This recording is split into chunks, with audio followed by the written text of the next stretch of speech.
Shalom. Call Alayim La, Yahweh, Ba'ashem Yahweh Shai, Ba'ashem Kakodash. Double honors to the apostles and elders of Great Millstone. Peace, blessings, and salutations to the hopeful elect and the sincere Akim, pushing his word, risking their lives and their freedom to do so. This GMS Plaintables camp, along with the big brother, Hawaii Howard from Hawaii. We back out here another week to prophesy the downfall of this abominable and wicked kingdom, and to help wake the elect up who have been scattered through the four corners of the earth, mainly here in the Americas, who are the so-called blacks, the Latinos, and the Native Americans, and the speckled birds that reside in other nations that look like the other nations but come from the seed of Jacob. To you we say shalom. And also a hearty shalom to the 144,000, the next rulers in the cabinet that come when Yahweh Shai establishes his throne. And Apostle Dahar had coined and deemed this year the hopeful year, Jacob's trouble, and rightly so, because we have the wicked of our people are the reason why we in the condition we're in right now, because they stiff-necked, impudent, and hard-hearted. So that prophecy, and once that prophecy is fulfilled, we know that we one step closer to the chariots. But we out here to warn our people and to wake our people up, or what kind of treasures you need, to enter those ships. And somebody get me John 6:27. Baruch Shah. There's a book of St. John. Yeah. Because it's some kind of treasure that you're gonna need that's gonna translate from this kingdom to the next. Because the treasure that we have in this kingdom is not worth anything. You could take it and you could go to China and you could transfer it into China's currency and it could benefit you. But the treasure that's here in this kingdom, that we acquire here in this kingdom, you're not going to be able to translate it when the chariots come to enter in. Read. This is St. John chapter 6, verse 27. Labor not for the meat which perisheth, but for that meat which endureth unto everlasting life, which the Son of Man shall give unto you. For him hath the Most High, the Father sealed. Now we know that if you don't work, you don't eat here. So we have to go to work and do 9 to 5s to put food on the table and clothes on our back to pay our bills. But the labor that we talking about, the meat that we talking about, you can't see the treasures that we have with the spiritual, with the carnal eye. You don't know that we are rich men back here. You see? With the carnal eye, you really can't see nothing. With the carnal eye, you worrying about establishing and laboring for meat which perisheth. But we out here to tell you that it's meat that you can acquire that's going to benefit you, when the Jacob's trouble come, and also it's going to benefit you when the chariots come. Get me on Psalms 49:6, Baruch Shah. Psalms 49, chapter 6. Psalms 49. 6. And 6. Okay. And it reads, says, they that trust in their wealth. I'm going to start at 5. Yeah, start at 5. Hey, Psalms 49:5. Wherefore should I fear in the days of evil, when the iniquity of my hills shall compass me about? They're talking about Jacob's trouble. When the iniquity of his hills shall pass him about. If you laden with iniquity, the trouble's going to be on your hills. And 9 times out of 10, you're going to eat a missile. Read. It says, wherefore should I fear in the days of evil, when the iniquity of my hills shall compass me about? They that trust in their wealth and boast themselves in the multitude of their riches, none of them can by any means redeem his brother, nor give to the Most High a ransom for him. So if you trusting in your wealth and you boasting in your riches of this world, which is fiat currency, which is basically created out of thin air, which is being devalued as we speak, you trusting and boasting in that, it's not going to be able to redeem you or your brother. So it's worthless. So in order for you to basically secure yourself on a chariot is another kind of way that you can acquire wealth, and doing that you have to love thy brother. Can somebody get me on? Yeah, you can bring that up. In Proverbs chapter 11 verse 4, riches profit not in a day of wrath, but righteousness delivereth from death. You bring it down up. God, you're not gonna be able to buy your way out of this situation. The wrath of the Lord, and the place of repentance is here, right here at this tabernacle. You know what I'm saying? This is an altar, and you see this altar around the world all week long, and Jake don't understand it. You think that if you got enough money, if you got enough land, if you got enough material wealth, and that's Esau's blessing. He the one that can buy himself out of shit in this world when things get dark. But the one that's gonna redeem us is Yahweh Ba'ashem Yahweh Shai. You know what I'm saying? We can't redeem ourselves, so money is not going to profit. It don't matter how much money you got in a day of trouble. It don't matter how much wealth, material gain you have in a day of wrath. You're not going to be able to deliver yourself. Because who's bringing this wrath? The Heavenly Father through His Son. Let me read something real quick. 1 Corinthians 7:31. And they that use this world and not abusing it, for the fashion of this world passeth away. Which means the manner of this life is the manner in where you acquire wealth. It's passing. It's going to pass away, and you're not going to be able to translate it to the next kingdom. You see? No. This all this shit gonna burn. Yup. Everything. Yup. I don't care if it's your house. I don't care if it's your car, your woman. Yup. All this shit's gonna burn, bro. Yup. Only way out is up through Yahweh Bashar. Let me read something real quick. It's Matthew 25 verse. Because I'm gonna go into how you acquire the proper wealth or currency, to secure your seat on the chariot, and it's real simple. I mean, let's start with Mark the 12th chapter, the second commandment. Greatest commandment. Mark chapter 12. Yeah. Because it's simple. It's not hard to love your brother. It's not hard to feed him when he's hungry. It's not hard to rebuke him. Show up on time too. Yup. Show up on time and do what you're supposed to do in the camp. Ain't hard to do that either, but sometimes brothers make it difficult. What am I looking for, brother? I think it's Mark the 12th chapter, all the way down. You get Romans 2:13. Right here, started on 29. What we shout? This is Mark chapter 12, verse 29. And Yahweh answered him, the first of all the commandments is here, O Israel, the Lord our power is one. Or the Hebrew, Shema Yasha'Allah, Shema Yasha'Allah, Yasha'Allah, Yahweh, Allahayanawa, Yahweh Achad. In the Hebrew, that's in the Paleo Hebrew, which is hear, O Israel, the Lord our power, Yahweh, is one Lord, man. There's only one power. You got these Muslims talking about something. That's a real big thing right now. This Islam demons popping up with these celebrities and people following these celebrities into Islam, but Allah don't exist. And their biggest thing is Allah is only one God. You just keep saying that shit, but that don't mean that that's the true power. You know what I mean? Yahweh, our power, our God is living. Our God is real. Yeah, and what's the two greatest commandments? Go ahead. And the two, it says in Mark 12, right? Yeah. It says, and thou shalt love the Lord thy power with all thy heart, and with all thy soul, and with all thy mind, and with all thy strength. This is the first commandment. And the second is like, namely this: thou shalt love thy neighbor as thyself. There is none other commandment greater than these. There's no other commandment greater than to love your brother. Because in loving your brother, you actually loving Yahweh Shai. And when you loving your brother, you loving Yahweh Shai, and Yahweh Shai, Yahweh Bashem Yahweh Shai is going to show favor to you when he establishes his kingdom. And we're going to go into Matthew the 25th chapter and speak about. Get Romans 13:10. No, I got it. You got it up? Romans 13:10? Yep. This is the book of Romans chapter 13. Close your book. Verse 10. It says, love worketh no ill to his neighbor. Therefore, love is the fulfilling of the law. And I was going to break that. That's the spirit, because I was going to speak about that when our brother was reading a previous precept. How you show love to your brother is by exercising these laws, such commandments, one towards another.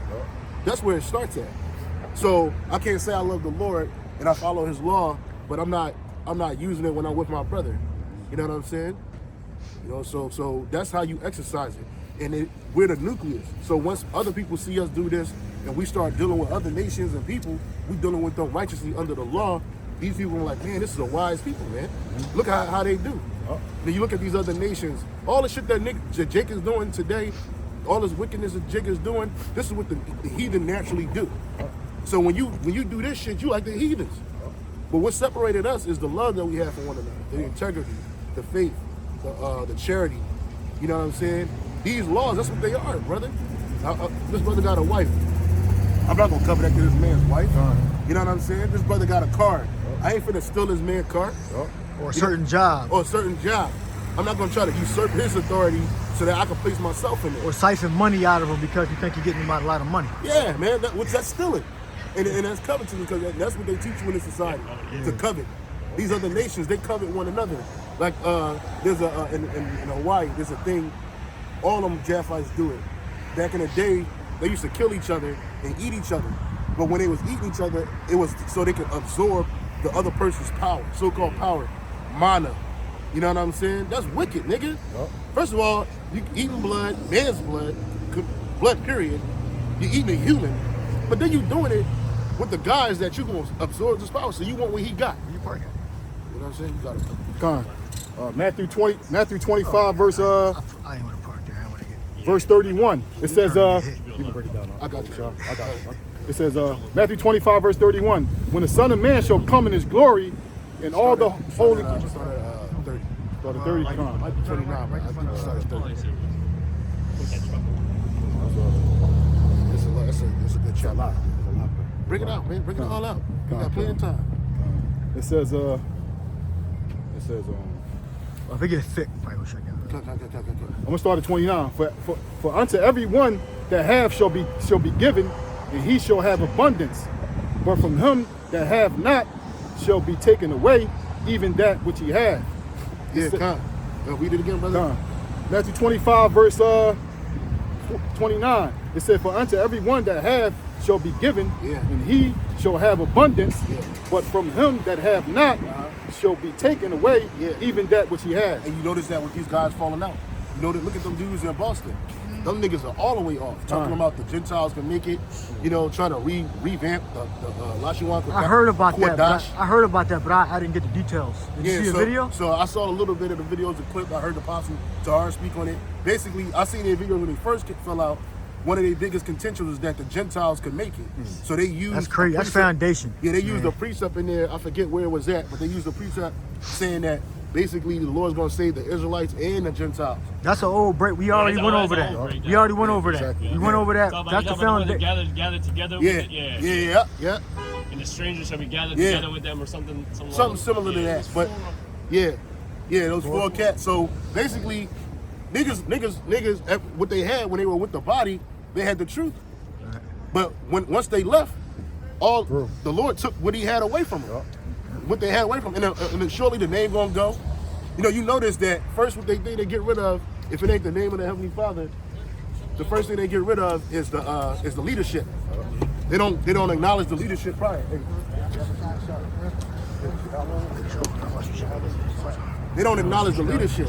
And then eventually, the doctrine that was taught to them, they cast that out, which is the truth. Go ahead, brother. And they probably was never rooted and grounded. Yeah, you don't know what they was thinking, but they probably was never rooted and grounded. They probably already had evil suspicions and everything. Yeah, because like that's another thing too. You see Jake, you know, he comes out on the weekend and this dude was defending the gospel against natural Gentiles. And then now you can tell that it was always in him. He was convicted by one of them Christians that walked up to him probably. I'm just speaking, you know, as a man. And this man, and he was convinced in his heart that, hey man, these people are good. And we were talking about this last night. We did a lesson last night that Jake suffers from Stockholm syndrome. And Salakia, the brother Kahan, couldn't make it down, man. It's snowing. But the point of the matter is, we did a video last night. You talking about these other nations, you worried about these other nations, Esau, the other nations. They don't give a damn about you, bro. Look where the fuck, excuse me for my language, look where the hell we at, man. You know what I'm saying? You think these nations like, man, how about these Negroes in Philadelphia, man? We gotta help them. How about these people? No, they don't care. But Jake got the mindset like these people gotta make it. They can't have a kingdom without other nations benefiting like they are today. If I could add to that too, it's kind of an emotional response too, because they probably got people in the world that, you know, that seem to be nice. When the scriptures talk about he that seeketh love hides the transgression. You gotta go back into the histories and see what the nations have done to us. That shit is unforgivable. Yeah, it is. You know what I mean? Yeah, the Lord ain't gonna forgive the other nations. Why should we? Yeah, exactly. And then like Ezra came in a spirit of how long shall this endure? So y'all in a completely wicked, different spirit, because we're in the spirit of these heathen that have all begun to be nothing, have begun to be ruled over us. And Ezra was talking in a prophetic sense when he said, "How long shall this endure?" Talking about, like, you know, it's only a matter of time before we receive that that inheritance of the world. There's going to be this sprinkle of other nations, a sprinkle of heathen that's going to be delivered and be part of the elect of 144. That's not like in this society. All the Gentiles get a piece of the pie. Yep. The only ones that don't get a piece of the pie are the Israelites, unless you sell out. So they think that our kingdom is going to be something similar to that. Fuck no. We going to be the only ones eating for 1,000 years, bro. Like, we brothers, we forward thinkers. So when we talk about the scriptures and the precepts, we'll say 1,000 years like it's like a year. Nah, brother, that's a millennium. It's going to be so bad for these nations, they're going to forget all of this. They're going to forget that they even had an opportunity to rule over us. You understand what I'm saying? So at the end of the day, it's going to be that type of party. And the only ones that's going to benefit, just like the only ones that benefit in this world, is the leaders of the world. Okay? Oh, yeah. So the car bought it. I got one. Bring it out, brother. 1 Timothy 4:1. Now the Spirit speaketh expressively that in the latter times some shall depart from the faith, giving heed to seducing spirits and doctrines of devils. And that's what you see happening with those that is being taken away from. They were seduced by Satan, the spirit, seducing doctrines. You had a group of guys back in the day talking about the flat earth. And dudes thought those guys were solid. Like, yo, these dudes was... Oh, California. Yeah, you just knew that they was going to make it. But see, that's bird, another thing, too. What these jakes is doing when the cameras is off. You surfing the internet. You watching all these crazy-ass videos. You're not rooted. So you easily shake it. But the Lord told us through putting it on Paul that, look, because it happened during his time. He was like, in the latter days, read it again. Call it and read it, Bible Kashaf. So 1 Timothy 4:1. Now the Spirit speaketh expressively that in the latter times some shall depart from the faith, giving heed to seducing spirits. So saying that the Gentiles can make it is a seducing spirit. Yeah. Saying that the Gentiles can make it is a seducing spirit. Saying that the Lord loves everybody, it's a seducing spirit. You know, anything that these niggas is coming up with, you know, you name it. Those are all seducing Don't talk bad about the black woman. Yeah, all of that shit. Who said that shit? The dude, the old Chicago head, the original Chicago head, the push-up dude, the talk effect. Go ahead, brother. Yup, and continuing on, and giving heed to seducing spirits and doctrines of devils, and the devils is deceivers. These niggas that come up with these new, because they really trying to sound deep to separate themselves. You know what I'm saying? They want to go into the deepness of the scriptures, but then they just making it adding shit. Go ahead, brother. And speaking lies and hypocrisy, having their conscience snared within hot iron. And that's right. It's like you can't fix that. If you see someone with a hot iron, you can't get that shit out. You got to toss it out. And that's what these guys' mindset is seared with these wicked doctrines, man. Can you read that last portion again? Yep, speaking lies and hypocrisy. And that's what I wanted right there. Because all that shit they talking is lies. You know, all this inclusion, you got to understand something, brothers. What we're a part of is exclusive. It's so exclusive that not even all our people can get it. You know what I'm saying? So how the hell you got to exclude? Y'all been here in Philly. I grew up here. There were spots where certain people couldn't get in. You had to be dressed a certain way. You had to be invited. Even now. So what make you think that this is any different? See, we live in a world where it's a so-called illusion of inclusion, and there's not. You know, you hear the new financial system is talking about financial inclusion. Financial inclusion. Really, what that really means is your bank account. You can't get a bank account before. You get a bank account now. All of a sudden, bank accounts is a thing to have right now, right? But that's not it. It's going to be financial control. See, they use inclusion, the illusion of inclusion as a method of control, and that's what that is. So this is not a thing of all inclusion. Man. Israel gonna make it, but some gotta get it at the death by pain. Some gotta hear the word. You understand? You got an umbrella, brother? And if I could add to it all too, like a lot of people don't understand. And that's why the sisters talk about coming into this as a newborn babe. You know, learning this truth, because when you take it back, you gotta take it back. Like, so people are very they're very thin thinkers, and they take it back a couple years ago when Christianity was first established, Roman Catholicism was first. Like, you gotta think beyond. He says switch. No, I wanted to fit him. You gotta think beyond when these doctrines and these parable or these fallacies was being preached. Like this truth and what we believe in goes far beyond that. Thousands of years. Yeah. You know, and the closest thing we got to the perfectionist of it, you know, really was when Yahweh Shai was on the scene teaching the truth, right? It's really the closest thing we got to, you know, being in a perfected kingdom. But even he said this isn't the kingdom. Yeah. And now, you know, when you think of it from the broader spectrum, we understand why all these things happen. You know, obviously understanding wasn't given to all of Israel, so they're hard to see that. But they take it back a couple of years ago, or, you know, they think about it in such a smaller spectrum. You know, like, for instance, when they talk about, you know, Israel's beginnings, they talk about, you know, back from Africa. Like, we were here way before Africa. Our lineage goes way beyond Africa. Yeah. We fled into the interior of Africa, but they try to start our history there. Nah, you have a nigga start talking about I'm getting more into the Torah now. That nigga don't know shit. That's a demon. I'm getting more into the Torah. But you notice it now, though, if you brothers on like these different social platforms like TikTok, everybody want to bring out the scriptures now. Yep. Everybody, people just be randomly going live with the scriptures in their hand. Yeah, trying to niggas, break it down. straight up niggas. Like this one niggas, dude, man. I don't know if brothers ever seen this dude, he just be in his crib sweating, talking about That's crazy. just going out like this nigga got a demon on him. Demons on him. You got women trying to break the precepts down. You got everybody, you got people talking about trying to break the scriptures down. You got people that claim they believe that they're Israelites, but then want to tell you that, oh, you're not Jews, there's no J in the Hebrew. Like, nigga, shut the fuck up. Where you get that from? Women talking, get that from us. women talking, going off. You know, everybody want to pray. Everybody want to say, I should have bought a Honda, but I bought a Hyundai. Like, that's not it, Chief. But that's the confusion that's coming, because that's those seducing spirits. Because you got brothers with the truth on there too. I see a lot of brothers from different our different camps on there. I don't use it, but I see other brothers on there posting it, going live, trying to break the scriptures down. Breaking the scriptures down, right? And then you get these other. Once you see his video, you're gonna see the counter videos. You know what I'm saying? Oh, there's such a glove on. Go ahead, man. It says Matthew 24, verse 24. It said, for there shall arise false Mashiachs Yeah, false anointed. and false prophets. The false. Oh man, you already see it. We normally get on like these Christians call themselves prophets, but you got these false Israelite prophets out here. Go ahead. It says, and shall shew great signs and wonders. It shall show great signs and wonders. They'll gather the masses. You know, they'll be super charismatic. You know what I mean? They'll try to act like they're doing some blessings. Go ahead. It says, and so much that if it were possible, they shall deceive the very elect. And if you part of the elect, the hopeful elect, Lord, want to be some of those men, you see through that shit. You don't even indulge it, man.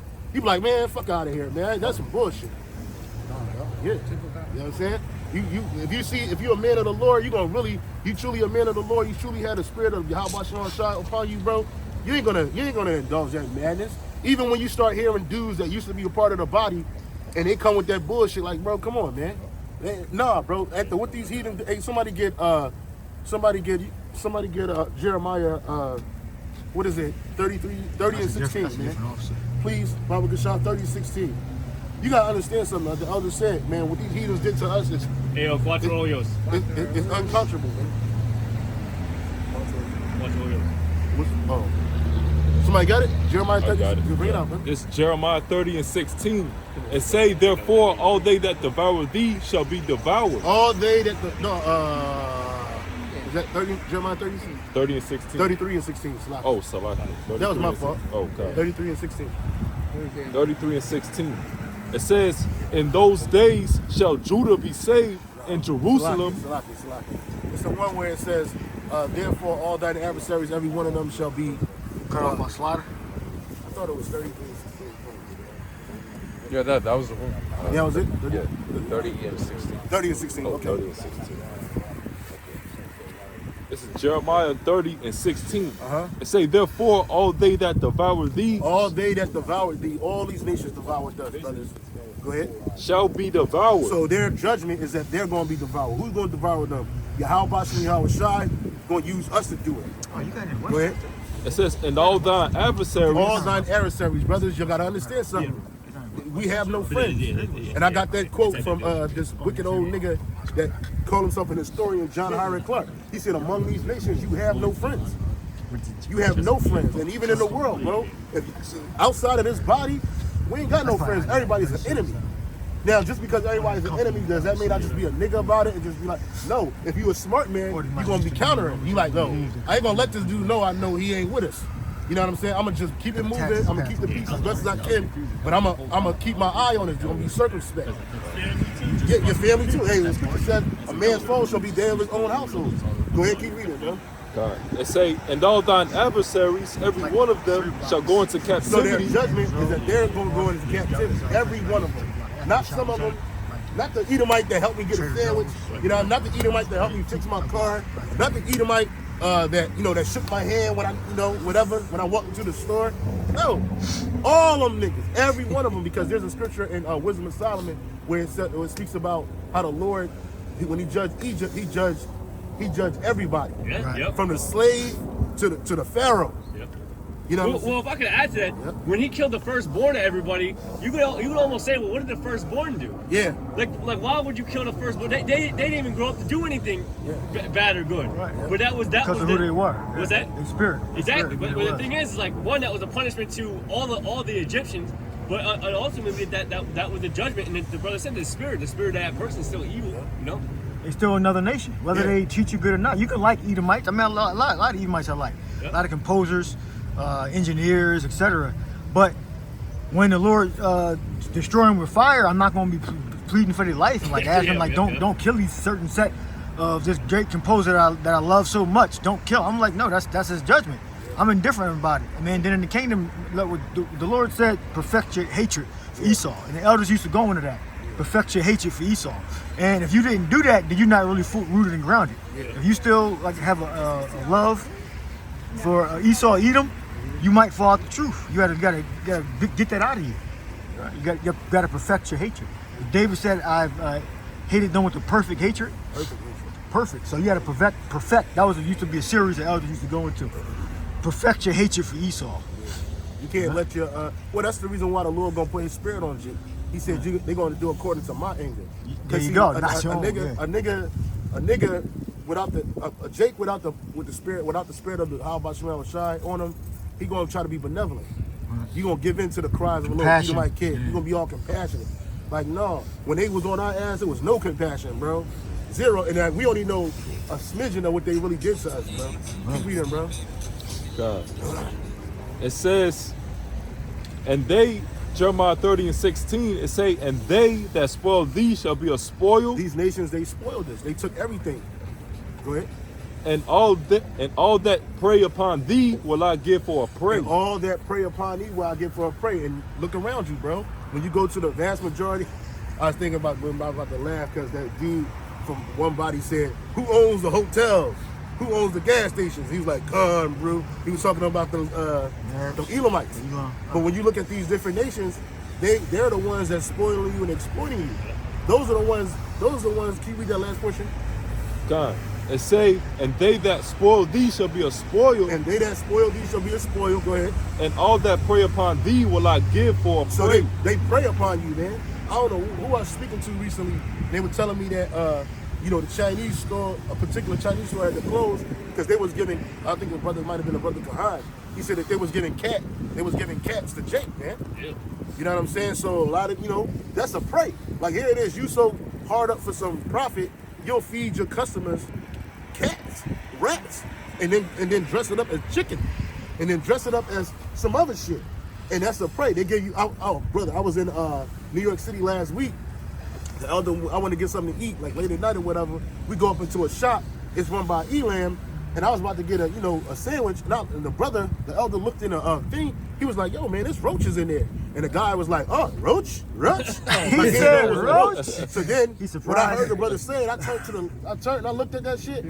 Bro, it was all over the Kaiser Rose, bro. I was like, hell no. I will never. When I say I will never. What borough was that in? This is Queens, man. Queens? I said I will never eat from another Elamite spot again, bro. Damn. I mean, if it ain't Jake back there cooking that shit, I am never. I don't give a fuck about He no said curry. roach? Nothing. He was surprised. He was like, roach? He was good back acting, there I cooking. guess. He was back there cooking up sandwiches. But that's a prey. First of all, brothers, that roach right there, one would just ruin the whole thing. But several, and then on top of that, you cooking Bad that apple shit. spoils the All bunch. he gonna do is take the roll, shake it out, and put it back, man. Like, No, I was gonna say, it reminded me. I never got to fact check this video, but I don't know if y'all seen that video surfacing when Elon was making up the mask and stuff like that. And he was just basically like barefooted, sweating and shit like that. Just like fucking making up these like masks at like a fast rate. Yeah. And basically that's what you were wearing on your damn face, man. All that damn Elon sweat and stuff like that. Yeah. Well, hey, I don't know if brothers be on TikTok, but it's this dude. Well, they call him Goop Scoop. He be. But there's other people that do it too. They show you that Indian street food and how they prepare that shit, bro. Like, it's disgusting. You know, it's like absolutely fucking. There's no sense of personal hygiene. There's no laws. No they just give you FDA whatever, on that. but they don't eat meat, so they just be dropping out their face into the damn food. Yeah. I seen the one bitch, and one Edomite bitch. She was shaking up some shit like some orange juice, and the bitch spitting it. Oh, what? I saw that Yeah, video. she Yeah, I spit saw that that. shit, Yeah. bro. Like that shit wasn't a rewind button. No, the bitch was like. I was like, Yeah, I saw that what? video. I remember. Somebody got that one around in the chat. Yeah, I seen it, and they playing shit. I had another one where a video, this woman, she owned a farm in Elam land, and the bitch was in the fucking cow pen with it barefooted, rubbing her hand and shit. Ew. Cow shit, bro. Oh, Elam was making shit burgers. Yep. You know what I'm saying? So see, this is what I'm saying, bro. Like, yo, when you see these nations, bro, you gotta look at them who they are. They look at you like that. They look at you like you're below them. You're beneath them. You gotta learn to hate these motherfuckers, bro. Yeah, I was watching his travel channel. It was a Jake from England. Yeah. He traveled to India. He's walking in an upscale area in India.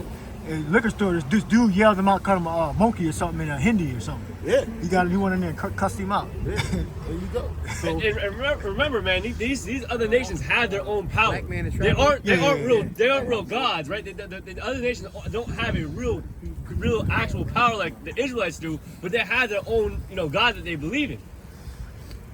Which how can they be delivered if they don't even believe in Yahweh Shema Shai? yeah, they believe in Shiva, some nigga with 4 arms. Yeah. Many guys, yeah. Gone. This is Isaiah 40 and 15.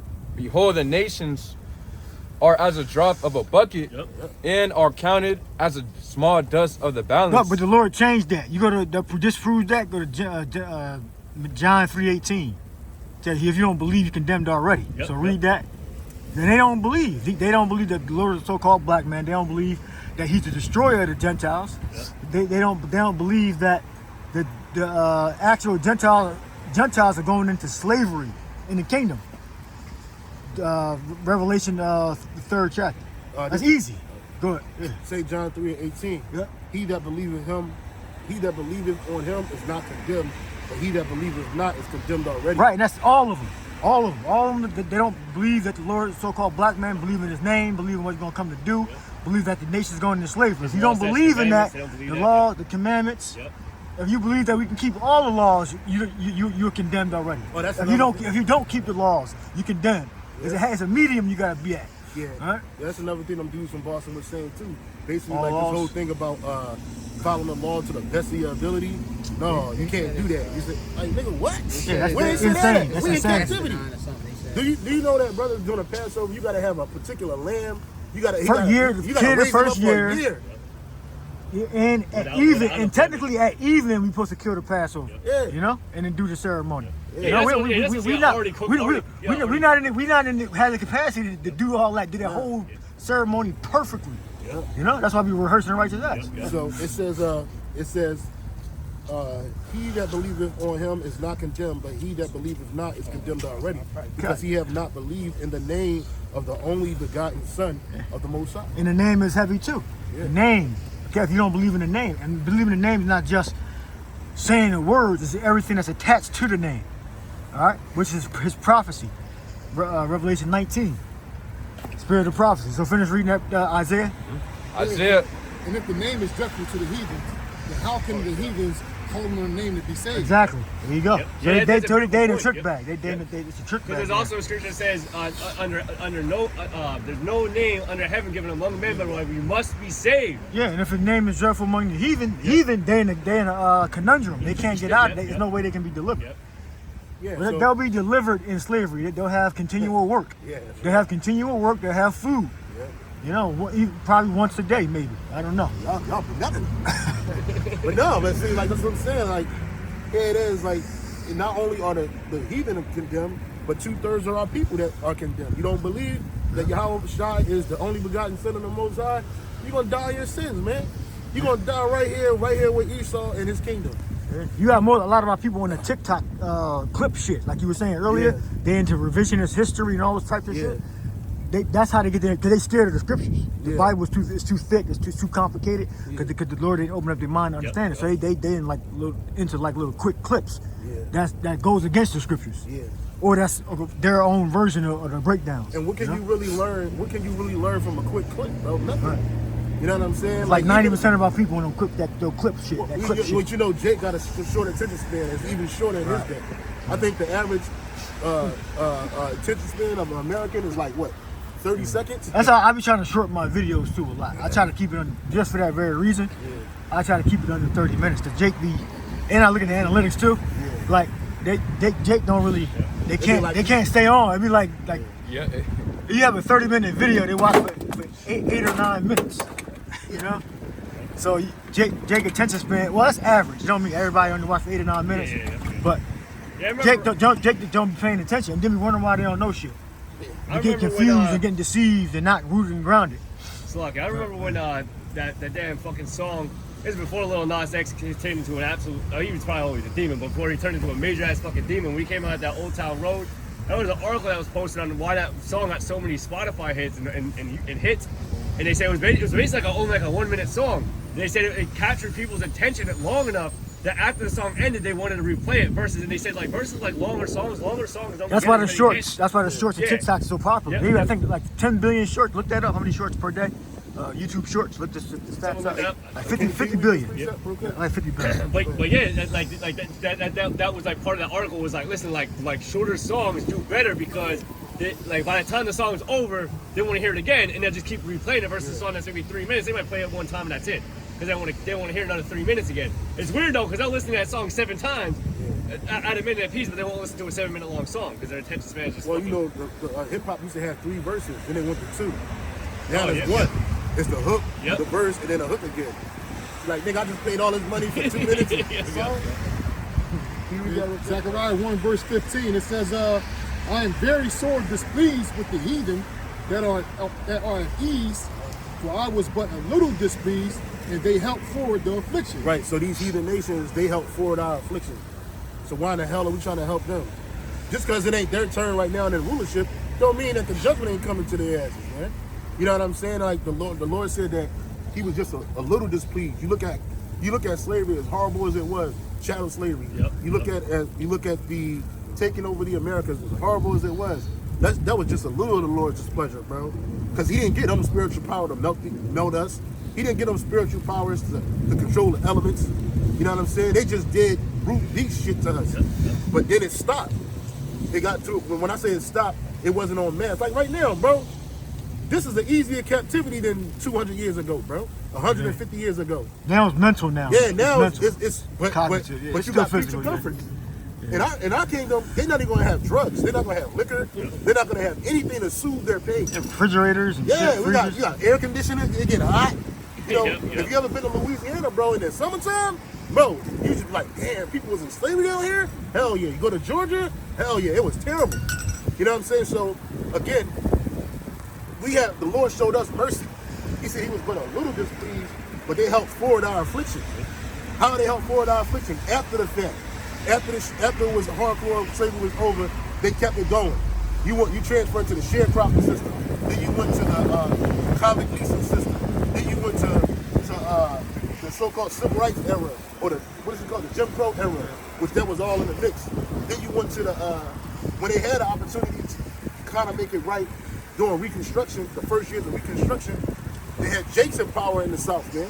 But these niggas wanted to be like Edomites. And then the Edomites was like, no, we gotta get these niggas up out. We just had them in chains.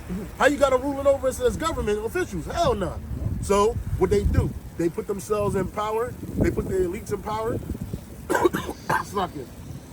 And then they just started it all over again. And it never stopped, even to this day. You know, like you look at this place is, Philadelphia is segregated.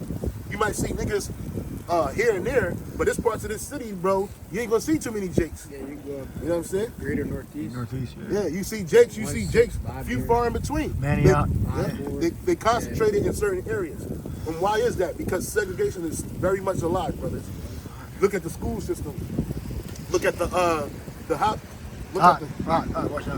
look at the hospital industry, the medical industry. No, it was hitting me in my eye. Oh, Yeah, that's all good, man. You know what I'm saying? But yeah, man, like, so again, they help forward our friction. We was talking about the food. Bro, we can't even survive, bro. You need food and water.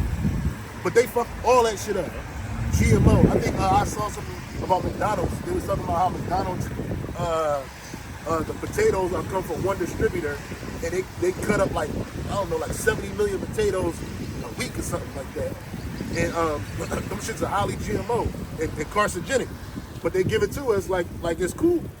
You go to when we was coming up, I don't know, our brothers grew up in Philly. When I grew up here, it wasn't a lot of foreigners in our hoods. You might have seen Chinese, but you ain't see no Arabs and you ain't see no East Indian up in there. And a lot of times you still had small mom and pop stores that was run by Puerto Ricans or Dominicans or even black people. But now it's to the point where you don't got none of that. You just got these heathens. And why I say that, because Jake would have some type of understanding for Jake. So he wouldn't poison Jake on purpose. If he say he cooked beef brisket, that's what you getting. Right. But now you getting all kinds of mumbo jumbo in your sandwich. You know, and then they gonna half-ass make it. So they made with love. So again, these nations don't care about us, man. Nobody cares about Jake down here, especially the Israelite men. Only ones that care about us is Yahweh Shem Shai, man. Who got a precept? Real quick. It says Ezekiel 4 verse 13, and the Lord said, even thus shall the children of Israel eat their defiled bread amongst the Gentiles, whither I will drive them. So where we at, we got everything we eat is defiled down here. Because in our kingdom, everything's gonna be separate and non-equal. All right, but guess what? Even the worst of our food is gonna be better than the best of their food.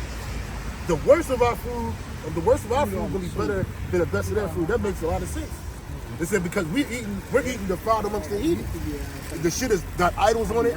You know what I mean? You go to a restaurant, you think it's a nice restaurant, but you don't know it's a fucking temple for death. It's a temple to an idol. You go to Starbucks. Everybody like to go to Starbucks. Brother, you going to a idol worshiping restaurant, drinking that bullshit ass coffee. You know what I'm saying? You go to all these different locations. You don't know what they doing to the food back there. You know, my grandma back in the day, she used to say, you don't mess with people that make your food or your money. I mean, that deal with your food or your money. But now you don't know who dealing with any of that shit. Yeah, and no matter, how much poisons you put in our food, it's been prophesied that the elect is going to stand on our feet and not be harmed by no chemicals, no weapons. Anything that's formed against us is not going to prosper. So basically, you poisoning our food for nothing. And I know in your mind, you're saying, damn, I'm putting this in the food, I'm doing that to the food, and these niggas still walking around. Because the Lord put it in our spirit not to be harmed by that shit you feed.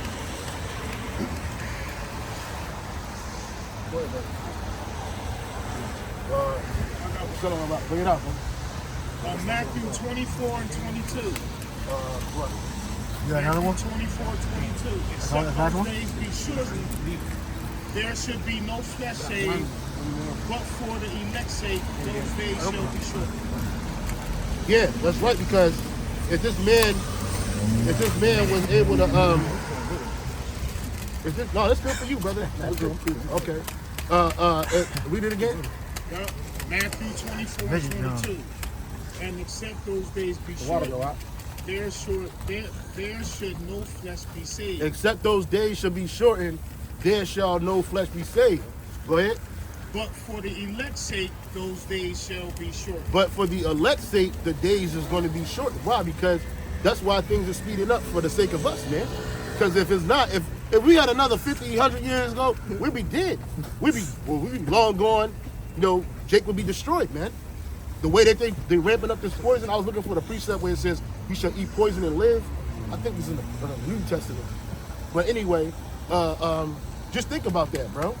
Just think about if we had to spend more time than we already spending here. And you see it's going fast. You see the time speeding up. You see shit, it's already, we about to be in the middle of this month, next week. You know what I'm saying? We're about to be, we already in 2024, the hopeful year of Jacob's trouble. You know what I'm saying? Things are speeding up, big time. I was telling a brother, back in the day, in the summertime, it felt like summer lasted 6 months. It's only 3 months. I didn't even realize until I got older. But the Lord is speeding time up so that we won't be consumed in this place, man. You know, because if the longer we have to wait, some Jake will fall back into the world and be consumed. Why? Because Jake, he'll lose patience, he'll lose faith, and he'll be consumed by this world. But for the remnant's sake, for the elect's sake, the Lord what? Speeding up time. And then our kingdom time going to be slowed down again. You know what I'm saying? A day going to feel like a year. A year going to feel like 10 years. You know, 10 years going to feel like 100. That's where we going back to, man. But for the elect's sake, the Lord getting this thing off the ground. That was it? Yeah. Who got precept? Let me get that precept. You on good to think poison and live? Yeah, Mark 16 and 18. Uh-huh. Go ahead, read it. Yeah, 1 second. This is book of Mark 16 and 18. Just give me a moment. This freaking blue letter, sorry. Yeah, because it's no way that we can we will still be alive, you know, and able to continue if the Lord don't show us mercy. You know, so the Lord giving us mercy by you know, allowing us to eat lower quality foods, lawful but low quality foods, you know, and still live, you know. And then when the Lord taught us about the herbs, you know, fasting to combat all the garbage, you know. And then as you get more education on certain foods, we're able to live, eat It's better. like running off like 8 days. I got it. Yeah, this is a book of Mark. I'll start at verse. I'm gonna start at verse 16. It says, "He that believeth and is baptized shall be saved, but he that believeth shall not be damned. And these signs shall follow them that believe. In my name shall they cast out devils. They shall speak with new tongues. They shall take up serpents, and if they drink any deadly thing, it shall not hurt them. They shall lay hands on the sick, and they shall recover." It's prophesied that the men of the Lord going to end time is going to be given spiritual powers, you know, to pray on brothers and heal them. And I'm speaking for myself. I've been healed through prayer for one of the out there in my family. So that's a personal testimony. But men, it's going to be men endowed with spiritual powers, you know, that can cleanse the leper, raise the dead. All these things sound crazy to a carnal mind, but us spiritual men back here, we believe that. We believe that we can be able to call on the name of the Lord, and He's going to heal us. And there's nothing that the naysayers can do to take that away. Yeah, the Lord, He about to bring the preach up, the brother about to bring the preach up. These things I do shall do greater. Because that's right, brothers going to have the gift of healing. You know, we talk about whipping somebody's ass and destroying people, but hey, brothers, it's going to be a point where brothers going to be out here healing people that really believe, the elect, that those that believe in Yahweh Shem Yahushai through the spirit and power of Yahweh Shem Yahushai. And it said that we're going to heal these people, and we're going to be restored. We're not going to catch their diseases, man. And when, like those monks from the Catholic Church, they took that scripture and they really thought that they was going to do that so they'd be around people that they call lepers, but they had these boils and shit, or these tumors on their skin that was, I guess they thought was contagious. So they have them confined to an island, but then they had this, you know, this monk on there acting like he healing these people, and he ended up dying over there. You know what I'm saying? Go ahead, bring it up. Oh, sorry. Who had quick precept? Yeah, I got it. This John 14:12, it says, "Verily, verily, I say unto you, he that believeth on me, the works that I do, shall he do also. And greater works than these shall he do, because I go unto my Father." Yeah, he that believeth on me, that's the key aspect. You got to believe on Yahweh Shem Yahushai. And when we read these things that Yahweh Shai did, brother, through the spirit of his father, Yahweh, bro, it was amazing. So can you imagine you doing that and greater? And greater. You know what I'm saying? Like Peter, I think it was Peter. Yeah, it was Peter. His shadow, bro. As long as the person was in his shadow, they was getting healed, bro. You know what I'm saying? And he wasn't healing no That fucking believes. heathens. That believes. That yeah. believe, right. those that believe, you believe so much that, hey, the one woman said, just let me touch the hem of his garment. And then, see, the heathen will cut his garment up and start passing it out, acting like it's a healing garment. And it wasn't the garment, but it was the spirit that was on him that healed that woman. It was the spirit that was on Peter and Paul that healed people, man. And we're going to do things like that and greater. And that's going to be another telltale sign that we're part of the elect too. Yeah, they were so powerful. Paul and Barnabas are so powerful that they Israelites, where they were teaching that, started to worship them. Yeah. That's how powerful Paul and Barnabas was with the Holy Spirit. Yep. We're going to get that power back in due time.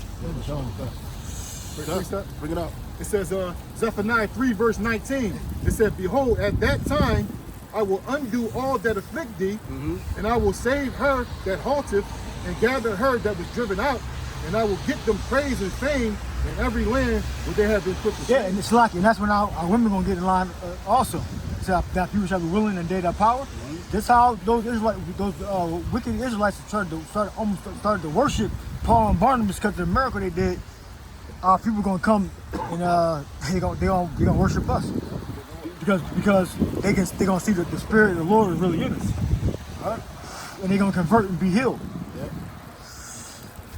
Get on that, brother. Okay. Yep. Oh, this the book of you got something, Barzo? No. This book of Isaiah, chapter 35.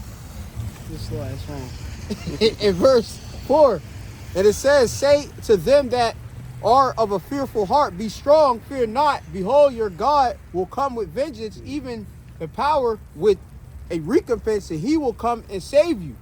Then the eyes of the blind shall be opened, and the ears of the deaf shall be unstopped. Then shall the lame man leap as an hart, and the tongue of the dumb sing.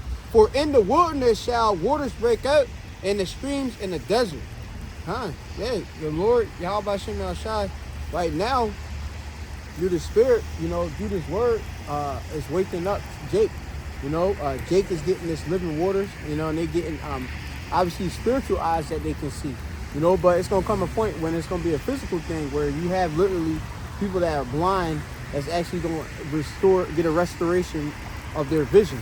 You're going to see Jake that wasn't able to speak. Like, I be seeing some Jake, they be on a bus, they might, they be a mute, well, you're going to see this man speak full sentences, you're going to see, various people that may have paraplegic and then they get up and walk, and it ain't going to be no bullshit like Geno Jenkins doing in his church over there in Ireland, because he over there putting demons on people in the name of Jesus, Yeah, I watched the video of a crazy ass Ephraimite came up to like the so-called pulpit, and he was already bugging out and he was freaking out, and then that could have been an assassination. Yeah, all the other people start freaking out. I'm like, all the deacons and the other people, they just start freaking out and stuff, and I'm just like, this is just nothing but a cesspool of demons, as the scripture said, a harlot house. But that's not healing. That's not true healing. Saying in the name of Jesus, get out, and then the dude's still bugging out and screaming, Jesus, save me and stuff. That dude is not saved. You gotta be saved through Yahweh Shai. When Yahweh Shai was doing healing, he would say it's your faith that healed you. You believe in Yahweh Shem Shai, and that's what activates things, Yeah.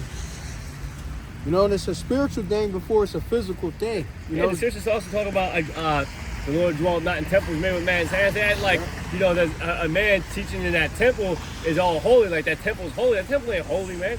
You don't need to go to that church with that demon to try to so-called be healed. There was healings that was happening outside, in the mist and out in the open. Get Acts 14 and break that down. All right, you want it now? Yep. It's the book of Acts, chapter 14. Acts 14. And let's start from where Paul and Barnabas healed the brother. Yep. It's a little farther down. I think it's Acts 14. So is it right chapter? 13. Yeah. Priest Jupiter. Yeah. So go where you did the miracle first.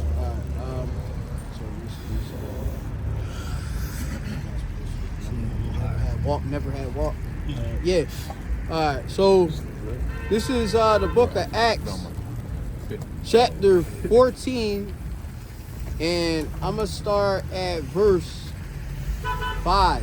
Now, I guess somebody has to read it. Somebody has to read it. You break it down. Get Acts 14. You break it down. Which verse was it? I think 3. 3. Yeah. This is the book of Acts 14 and 3. It Let's says, start from 1. So yeah, the top. So see where he at, what city, country at. this is the book of Acts 14 and 1. It say, and it came to pass in Iconium that they went both together into the synagogue of the Jews, and so spake that a great multitude both of the Jews and also of the Greeks believed. Yeah. Now this is not talking about literally natural Greeks. This is actually talking about actual Israelites. All right, Israelites, those that they didn't know, of course, they were Israelites, but then they came to the knowledge, all right, from hearing the gospel, hearing, of course, the gospel being preached onto them. They came back to the knowledge, all right, because you know, of course, under Alexander the Greek, and of course, we go into the different Antiochus Epiphanes and such. You know, going into the different Seleucid dynasty and such. You know, you go. Ptolemy. Yeah, but Ptolemy, it's like Ptolemy. That's niggas say pronounce the P. Yeah. But you had we embraced and was forced upon us the Greek culture, you know, which have us to go against the law, statute, commandments, circumcision. Even hey, we didn't even speak our language, you know. A lot of Jake, they were speaking straight up Greek, you know, but they were Israelites by the flesh, by the stock. All right. Yeah, I had saw something a minute ago on YouTube, and it was a scholar, and he was speaking about Hellenization. Yeah. And he said that basically Greek was the English of their time.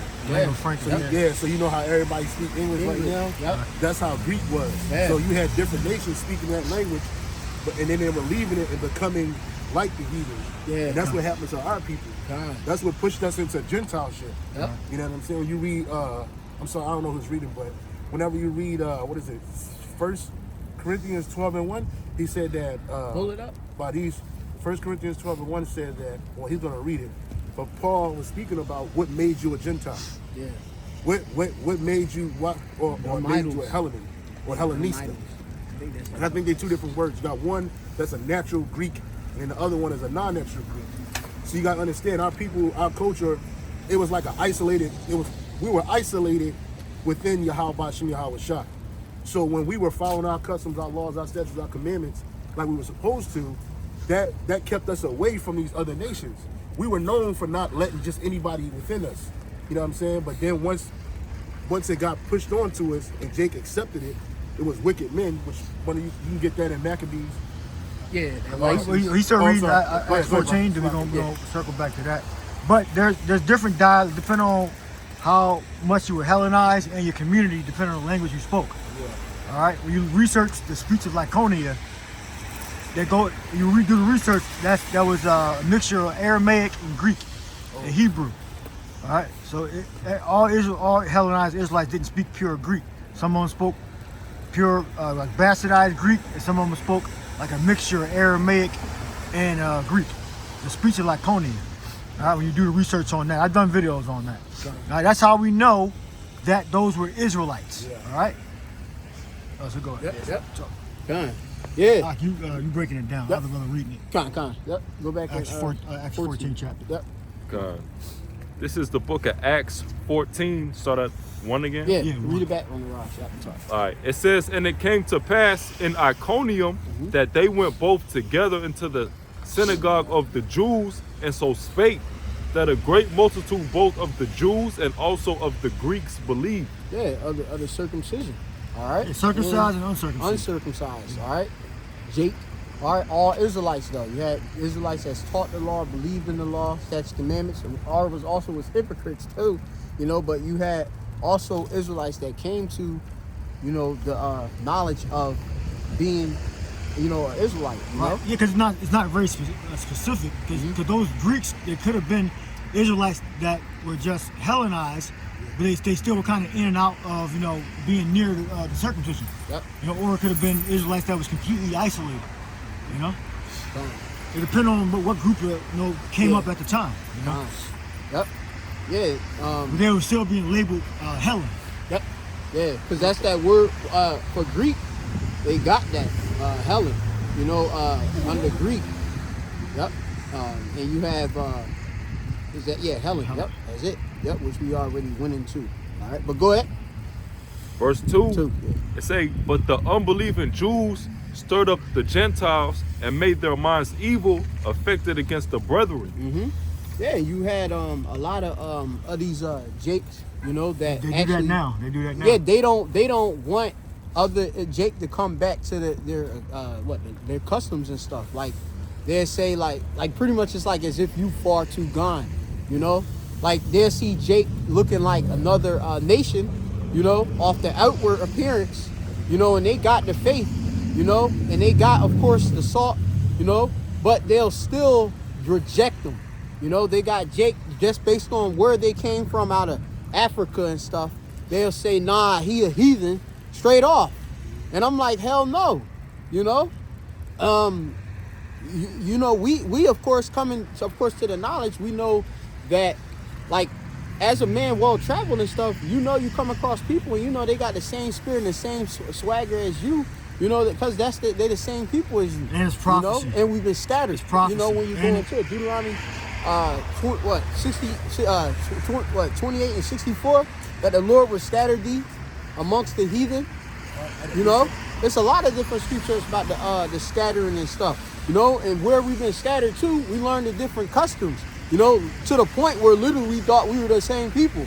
You know, like if you ask a Jake right now, he gonna say, "I'm a damn American."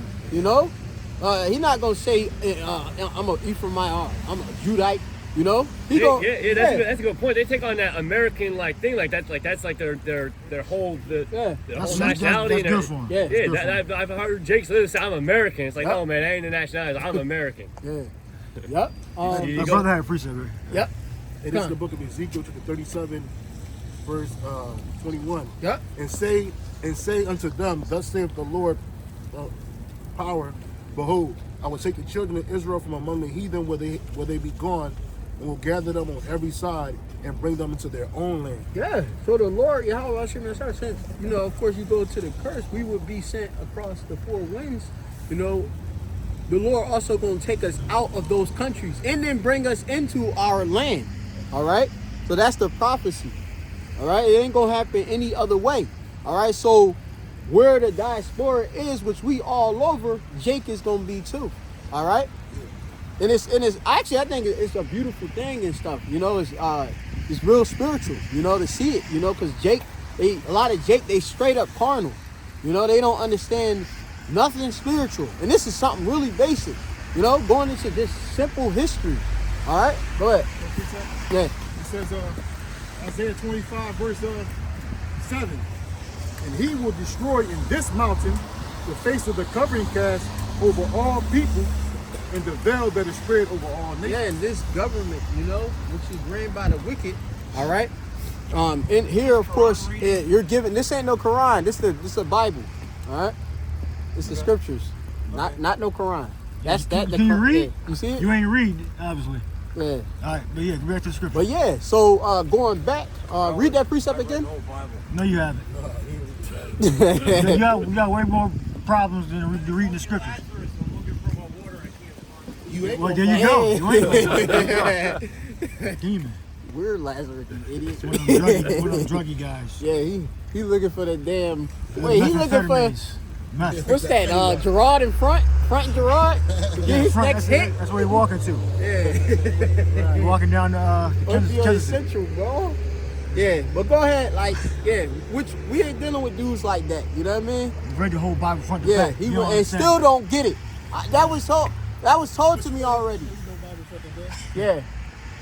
These fry can't He even can't even read. These guys be out here, these guys that Cap. bullshit, man. Yeah. Oh, I read the Bible front to back, nigga. Yeah. You did? You And locked still up? don't understand it.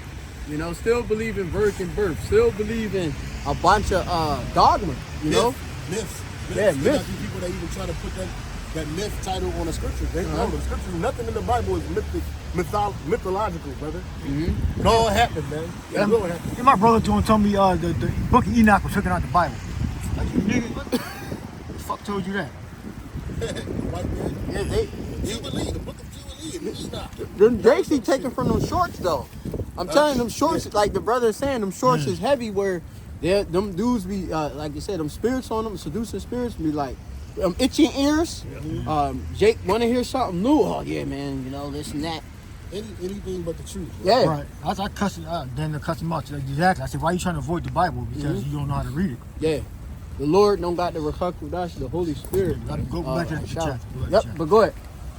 Back to that, Yeah, verse 3. Oh, sorry. Back to your read. Oh yeah. Were you finished? Yeah. Yes, listen. Yeah. The veil over the nations, basically, the covering. There's a covering over the nation, the nation's identity. Most of the nations don't know who they are. There's nations that do know they are, but then they don't tell Jake who they actually are.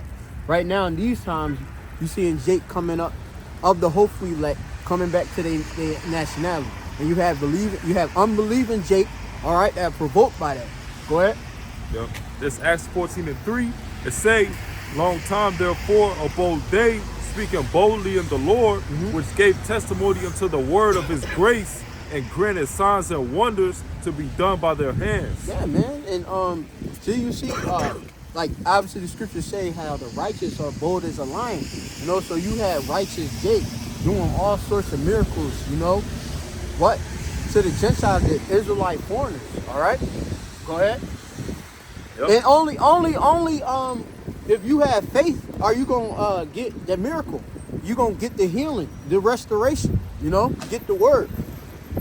You know, it's amazing how we've been dead bodies spiritually, all right, walking about in these different places where we've been scattered to, lost, man, just looking for the truth. You know, now we finding the truth. Like I said, my mom literally told me to say, look up where you from, and I ended up looking and found out about the Hebrew Israelites. And then the Lord took me straight to Great Millstone, you know, and that was stirred by her. From me going over and dealing with so-called, as they say, white women in Scotland, right? Which they Jake over there, you know, the majority of them is Jake, you know, going back to our history and such, you know. King James Stewart mean black, all right? When you go into this line of Stewarts, all of them Jake, all right, that was ruling in the Middle Ages, you know, line of Judah and all that, the scepter. All right, go ahead. Verse 4, it say, but the multitude of the city was divided, and part held with the Jews and part with the apostles. Yep. Yeah, you have that. You have that right now. You know, you got it divided in Jerusalem, which is really the people, you know, where you got, like I said, these different sects of Israelites and such. They don't believe, like you got the whole thing with Cornelius. A lot of Jake, they don't believe that he was an Israelite. Oh, it says Italian band. You idiot! You don't understand that Jake was ruling as leaders in the Roman army, all right, and actually were soldiers in the Roman army, just like we are in this current Roman army, right? Yeah. Dumbass. What the hell? Who the best warriors and soldiers? Us. Who do you think the gladiators was? Us. All right. Like the white man telling everybody that was great was always the so-called white man. Right.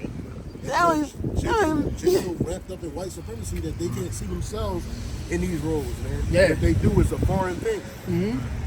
Yeah, it don't even make sense. Like Jake, like I said, Jake don't acknowledge history. They don't go into like the Antonine dynasty.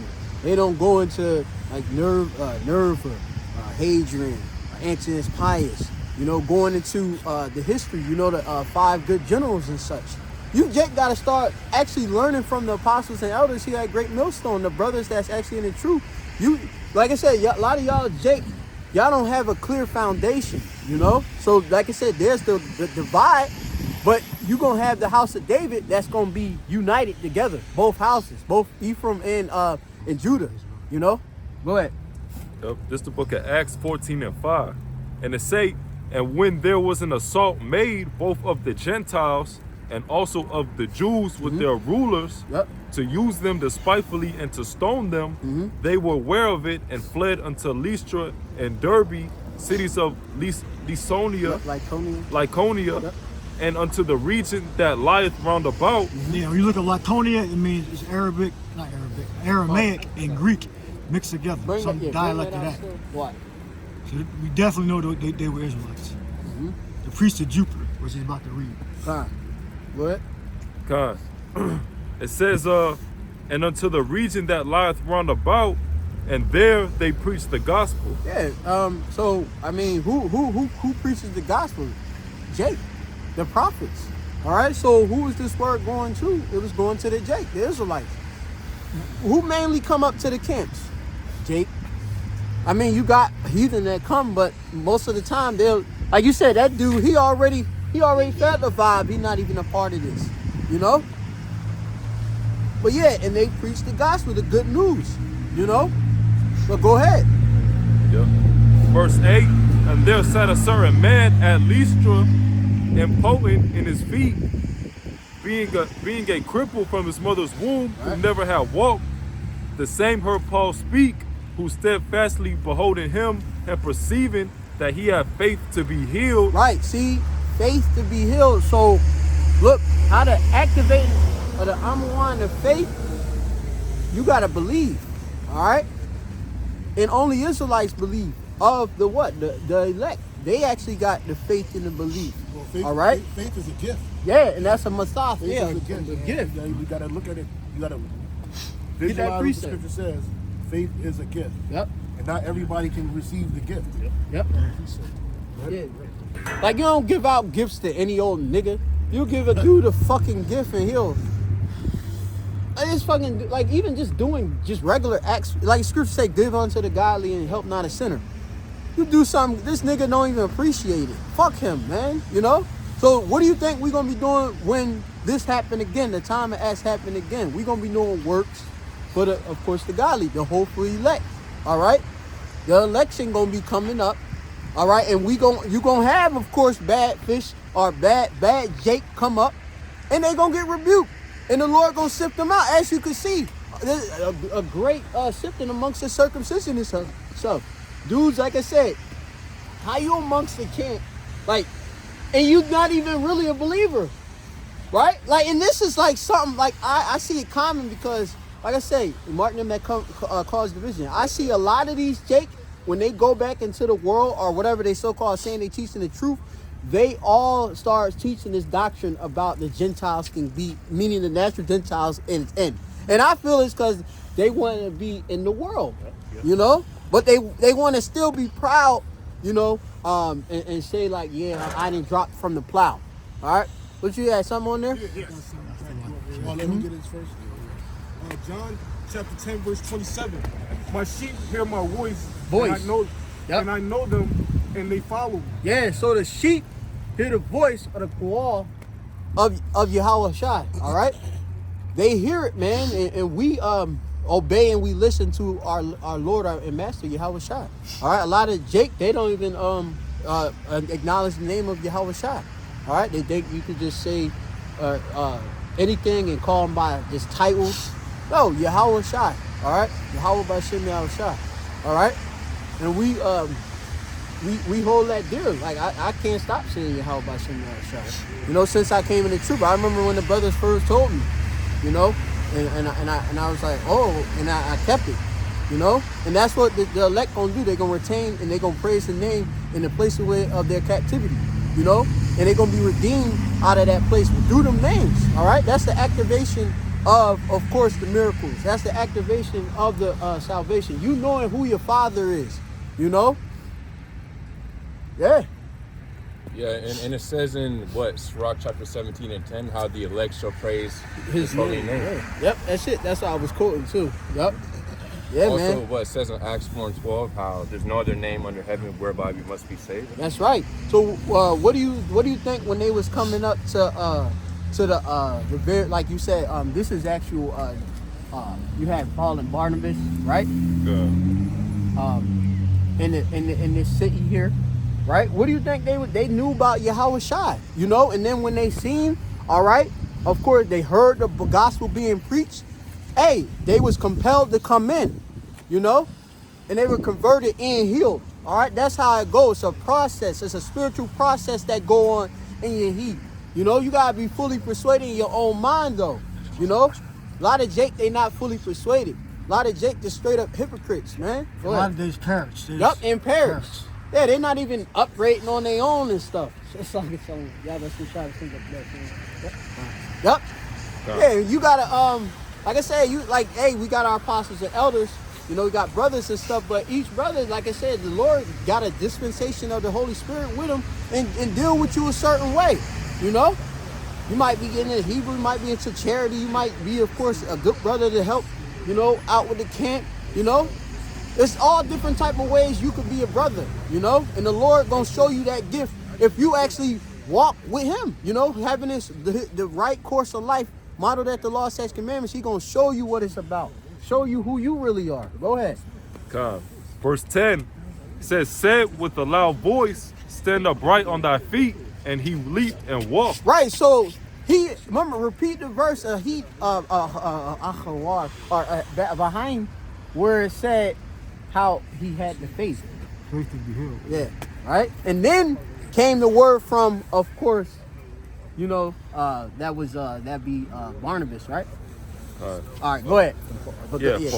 Paul. Acts 14 and 9 to say the same heard Paul speak, who steadfastly beholding him and perceiving that he had faith to be healed. Now perceiving, you know, he had the actually consider. You can look into that word perceive. I've been looking into that word a lot. Look it up. Look it up real quick. Perceiving that verse. Yeah. All right. The verse you want? 14 and 9. Go ahead. It says the Greek word is porao, which means to see with the eyes, to see with the mind. Yeah, to see with the mind. All right. With your mind, this is going to be with a pure mind, you know, because your mind being what? You being baptized by the word, you know, and that waking you up, that's cleansing you. So then you could get, of course, what? The healing. All right, go ahead. It says to see, or it says to take heed. Yep, to take the heed, to listen. All right, over Shemai, like in the Hebrew. Go ahead. Beware. Beware. Take care. Pay heed to. Yep, and pay heed, you know. So he had perceived, all right, or took heed that. Bars off. God. Acts 14 and 9 to say the same heard Paul speak, who steadfastly beholding him and perceiving that he had faith to be healed. Yeah, and he took heed. Like, look, I got faith. Hey, I could be healed. You know, you could do everything. Do Hamashiach Yahweh Shai. Go ahead. It said with a loud voice, stand upright on thy feet, and he leaped and walked. I mad, you know, so he stood up. I mad, like he stood up, front face, and he walked. All right, a lot. All right, he walked. And then what? You had a man that was impotent with his feet, right? That's what he said. Now this man is walking now because he had faith. Look up impotent. Yeah. Potent, whatever word said. A bit above 14 and around what? Like 3 or something? 4? Impotent. At 8. At 8? Yeah, 8. Acts 14. You know? Yeah. Right. It says the Greek word is adunatos, which means without strength. Yeah, without strength. Atrophy. Like, right. Go ahead. And like I said, when you see a lot of men, like you see with them walkers, they whole thing be atrophied, man. It be like real shriveled up, weak. You know, it's when you get healed, hey, it's a rehabilitation process. You got to build strength into your legs. You know, go ahead. It says powerless, weakly, disabled. Yeah, disabled. All right. Yeah, so he was weak, okay, and disabled. All right, impotent. All right, and the Lord, impotent. Pardon. So now this man is walking now because he had the faith. All right. Yeah. Go ahead. God. And what do you think this happened among the circumcision and the uncircumcision? So what do you think was going on? People was like, oh shoot, if he can be healed, then I can be healed. If they had the faith, you know, it would activate it. You know? There used to be a pool. They used to have a pool in, about Oh yeah. Jerusalem. The angel would be down there. and it would, if you were able to get to the pool, the angel would heal you through the spirit power of Yahweh Shalom shot. But then it got to the point where like it wasn't there all the time, so Jake was jacked up. Yeah. So then you had a lot of the circumcision. Like the scriptures say that if you broken or anything wrong with you, you can't come into the congregation. Yeah. So the circumcision was basically blocking these people from even coming in. First of all, they were looking down on the poor. You ain't supposed to do that. The poor white people, charity is supposed to be shown unto them. Mm-hmm. They were blocking them away. They say, "Oh, you messed up. You're a midget. You lame." They wasn't visiting the sick. They wasn't visiting the poor, and they weren't visiting the people that truly needed them. A lot of them dudes that were sitting in the temple, they were just benefiting. Yeah. From the role of the temple. Yep. You know what I'm saying? Just like you have today. Yeah. You have these people that benefit from the role of being a leader of our people, but they're not helping the people. What's that, brother? I didn't teach you. Oh no, I'm good. I got you. So you got these people. That benefit. So the point of the matter is, here it is. Yahweh Shai was going to people. They had faith. These people had faith. They were in such a local state that their faith was that much more sound. Like, look, I know the Lord will do something for me. I just gotta wait. I just gotta be patient. Yep. And then what Yahweh Shai did, that he went to those people that they wouldn't go to. Oh yeah, You know what I'm saying? yeah, like they get that precept, but what like basically how it should be with like publicans, Sinners. yeah, sinners. Like so, you had it like amongst the circumcision, they would come like them niggas like, yo, what the hell you hanging around them for? You know, because hey, when you come into the truth, hey, you become like you due to a process of time as a proselyte, you become them first. Like you'll start practicing some stuff, right, and then you'll come and you fully start getting your identity back. You know, that flesh start to come back on spiritually. You know, so you get back your customs, you being an Israelite and stuff. But a lot of Jake, like I say, they don't like that at all. You know. Most of these Jake, they'd rather us be, and like I said, we got a whole different image. We got the image of Yahweh Shai, and then these dudes, like I said, they got this false image, you know, of being holy, being men of the Lord. You know, like I said, they wearing the t-shirt garments. They supposed to walk around with the fringes every day out in the world. You know, they got Yahweh. They got the Yahweh without the Yahweh Shai on whatever they wearing. You know. So they're not really embracing the whole 100% truth or eating the whole roll, you know? And, you know, you have it, us, we over here and stuff. Like I said, it'd be like, why you sitting over here? That brother don't look like an Israelite, right? Yeah, it's just like that. That dude holding the camera. He said, "You with them?" Right, yeah, you have it like that. Remember when we go down DC, the dude, he always come at the back. Remember the asshole dude? He all like, yo, you should be over here with us. Islam will take you. Like, dude, here Israelite. Asshole. You know? yeah, asshole. You know? And then like they'll say the Northern Kingdom, like them Mexicans, them all them Spaniards, they can't be saved. Nah. They can't be a part of it. The ones that are Edomites are right, that's right, they can't. All right? 'Cause you got amongst all the tribes, you got terrorists. Yeah, we got terrorists. And that's a lot of Mexicans that are really Esau. Edomites. You know, you got a lot of Judah. That's Esau. Ephraim is Esau. Yeah, that's it. Yeah, you know, and that's it. That's another complex thing they don't understand. Did you consider your ass could be a fucking tear? But go ahead. What is that? Yeah. Right now. It says, Matthew 11 verse 19. Yeah. It says the Son of Man came eating and drinking, Yeah. and they say, behold, a man gluttonous.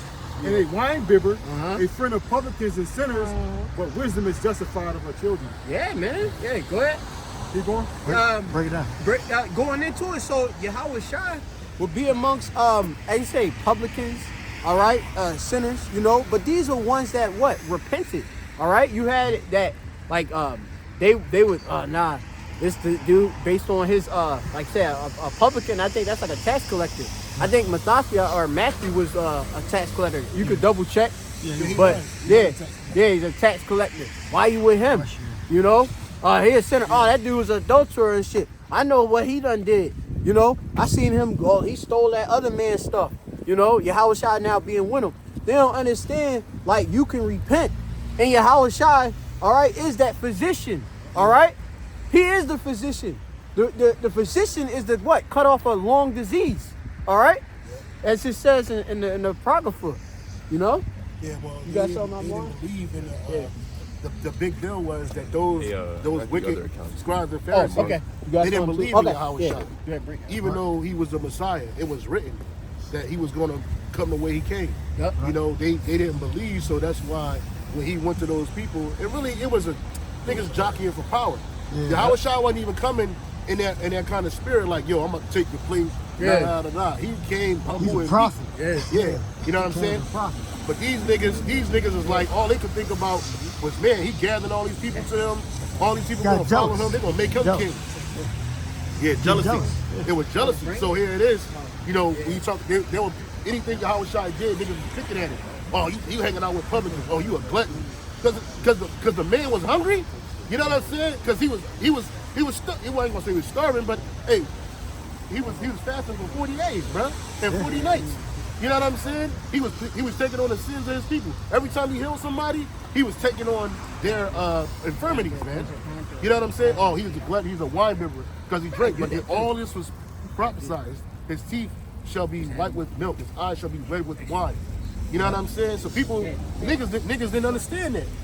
So here it is, he's around people. Like, you know, a publican was like one of those them parking lot people that be giving you tickets and shit. Parking authority. PPA. Parking He's like, authority, yeah. that's what a publican was like. And brothers don't even like PPA. They're like, yo, fuck, I got a ticket. You know what I'm saying? I was like, for nothing. You're like, damn, I was just here. And so it's like, people will see one of these people, but then Yahweh Shai will probably be talking to one of them, and down on with the spirit. And then the nigga will walk by, oh, he hanging out dumb nigga? Oh, hell no, man. He ain't the Lord. Where it say he gonna be talking to PPA? Where it say he gonna be talking to tax collectors? And tax collectors, Jake was just mad because they was being taxed under this devil. You know what I'm saying? So here it is. It ain't a sin for that man to get a job. But imagine you a mechanic. And Yahweh Shai come and he just slide up under the car and start helping you out. And then some nigga walk by and say, oh, he hang out with mechanics, he all dirty. He ain't no prophet. Like, come on, bro. You bugging. Yep. You know what I'm saying? Like, the Lord came to the lowly, the meek, those that needed it. That's right. Because a person that's up in the highs, he don't need nothing. He's good. You gotta understand, brother. Prodigal son. Yeah, Prodigal son. yeah, come. He gave more attention to the brother that left and came back. Yeah. Than the brothers that was already there. Yeah. You know. So there it is. So here it is. All these people, they were falling by the wayside, bro. But Yahweh Shai came back for the lost sheep. And you know, when you in the lowest state, when you in a destitute state, when you in a contrite state, that's when you ready to hear it. That's when you ready to listen. When you balling out and everything's good, you fat, you ain't trying to hear the truth. You know what I'm saying? So here it is. The Lord said, you know what? Y'all want to listen? All right, I got you. Because they were in the stead of leadership, Caiaphas and them, right? But they weren't leading the sheep the proper way. They were erring. So here comes Yahweh Shai, the Messiah.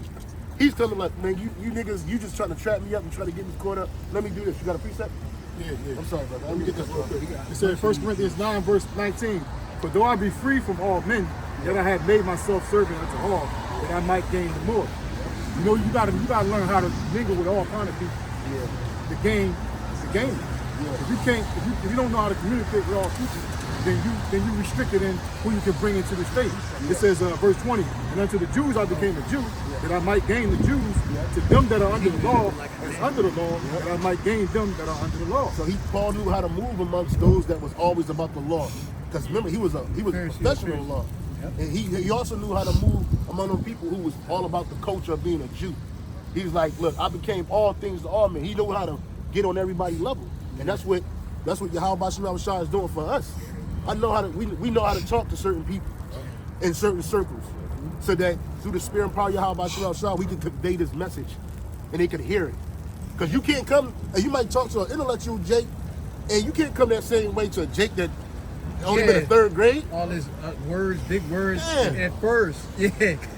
Yeah, he'll be like turned off a little bit, you know? But that's Jacob. Like Yahweh, we got that ability to be surplanters. So like that's like, hey, let me break this down. Like say like me. Like I'd be perceived as a fucking nerd.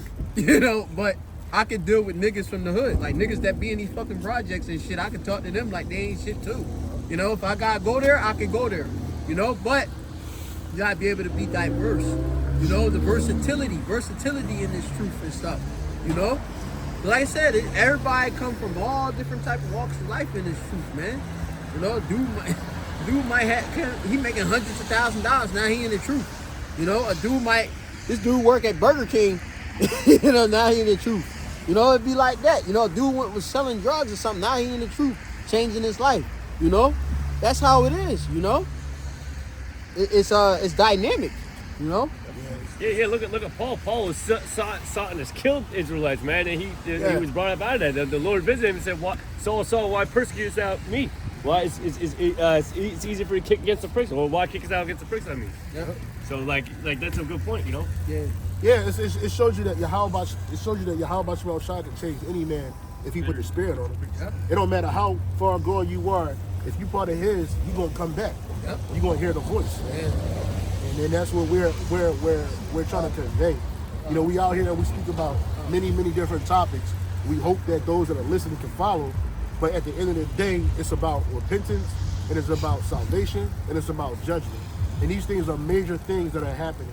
We're in a time right now where things are getting so tight and so scarce that if you're not under the umbrella of Yahweh Bashem Shai, if you're not under his tree, you are going to die.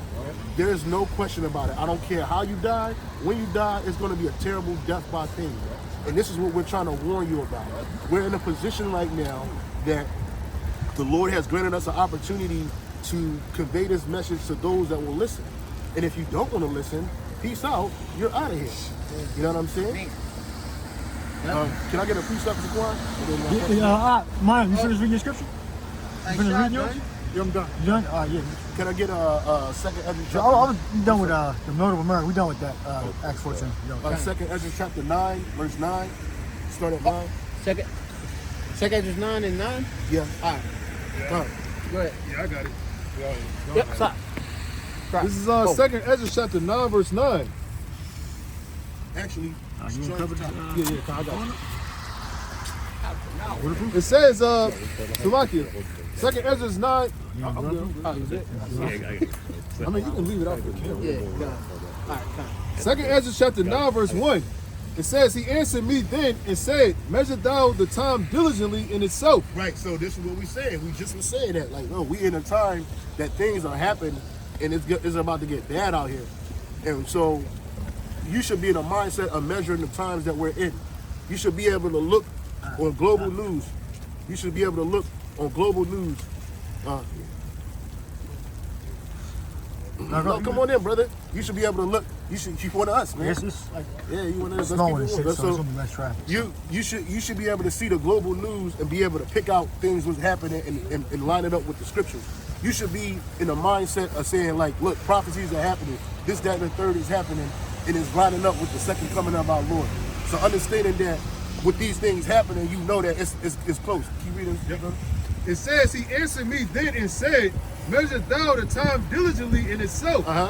And when thou seest part of the signs past, which I have told thee before, then shalt thou understand that it's the very same time wherein the highest will begin to visit the world which he made. So when you start seeing these prophecies coming to pass, you starting to see they're moving faster and faster to the MOTV.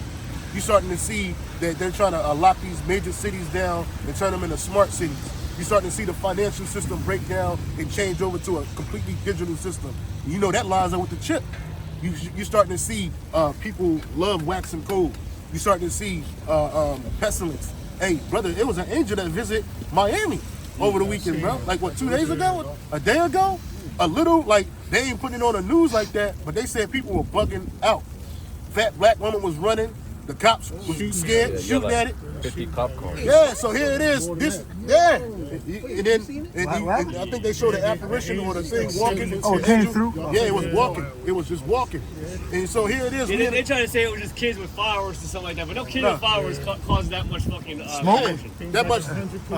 Yeah. So here it is. We starting to see these things happen more and more. The chariots, remember last year, the chariots was really on the move. Now they're going to be even more. Why? Because we're coming into the time where the Lord is about to visit this place, which he made. Continue reading, Baba Bashar. Because if I can say something, that word visit here, it means to punish. And so it says, It says when the highest will begin to punish the world which he made. Yeah. It's like the Lord ain't coming to visit you like you visit your fucking family on Thanksgiving. Dentist or whatever. Yeah, I'm getting a plate. Nah. Yeah. No, the Lord is about to judge this place. Yeah. And what Punish y'all. we see in earthquakes in diverse places. We see it mass death in in different places. We start to see wars throughout, brother. Wars are being ramped up. Don't forget about World War III, baby. The BRICS just dumped, several major BRIC nations just dumped the dollar. So you know the dollar is only standing up by the oil, or the petrodollar. That's what we have. So once that starts, these are major oil developing nations. So what you think that's gonna cause? Wars, brother. You still don't forget you still got that war going on over there in the state of Israel right now with the Palestinians getting bombed and held them back. You know what I'm saying? Shit is happening.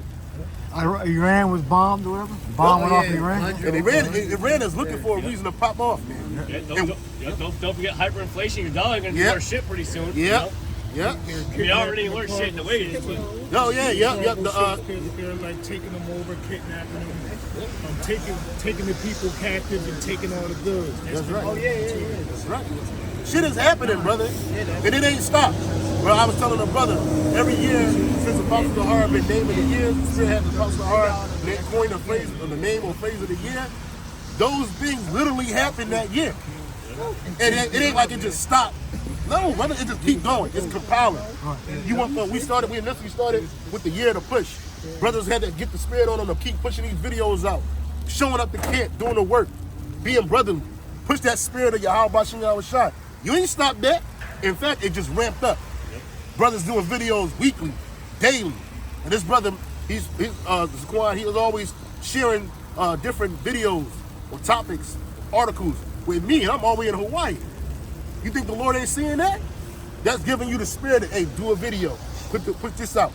Push that spirit. So then you had, what was the last year, a hopeful year that the Lord bring forth all his prophecy. Prophecy was happening big time last year.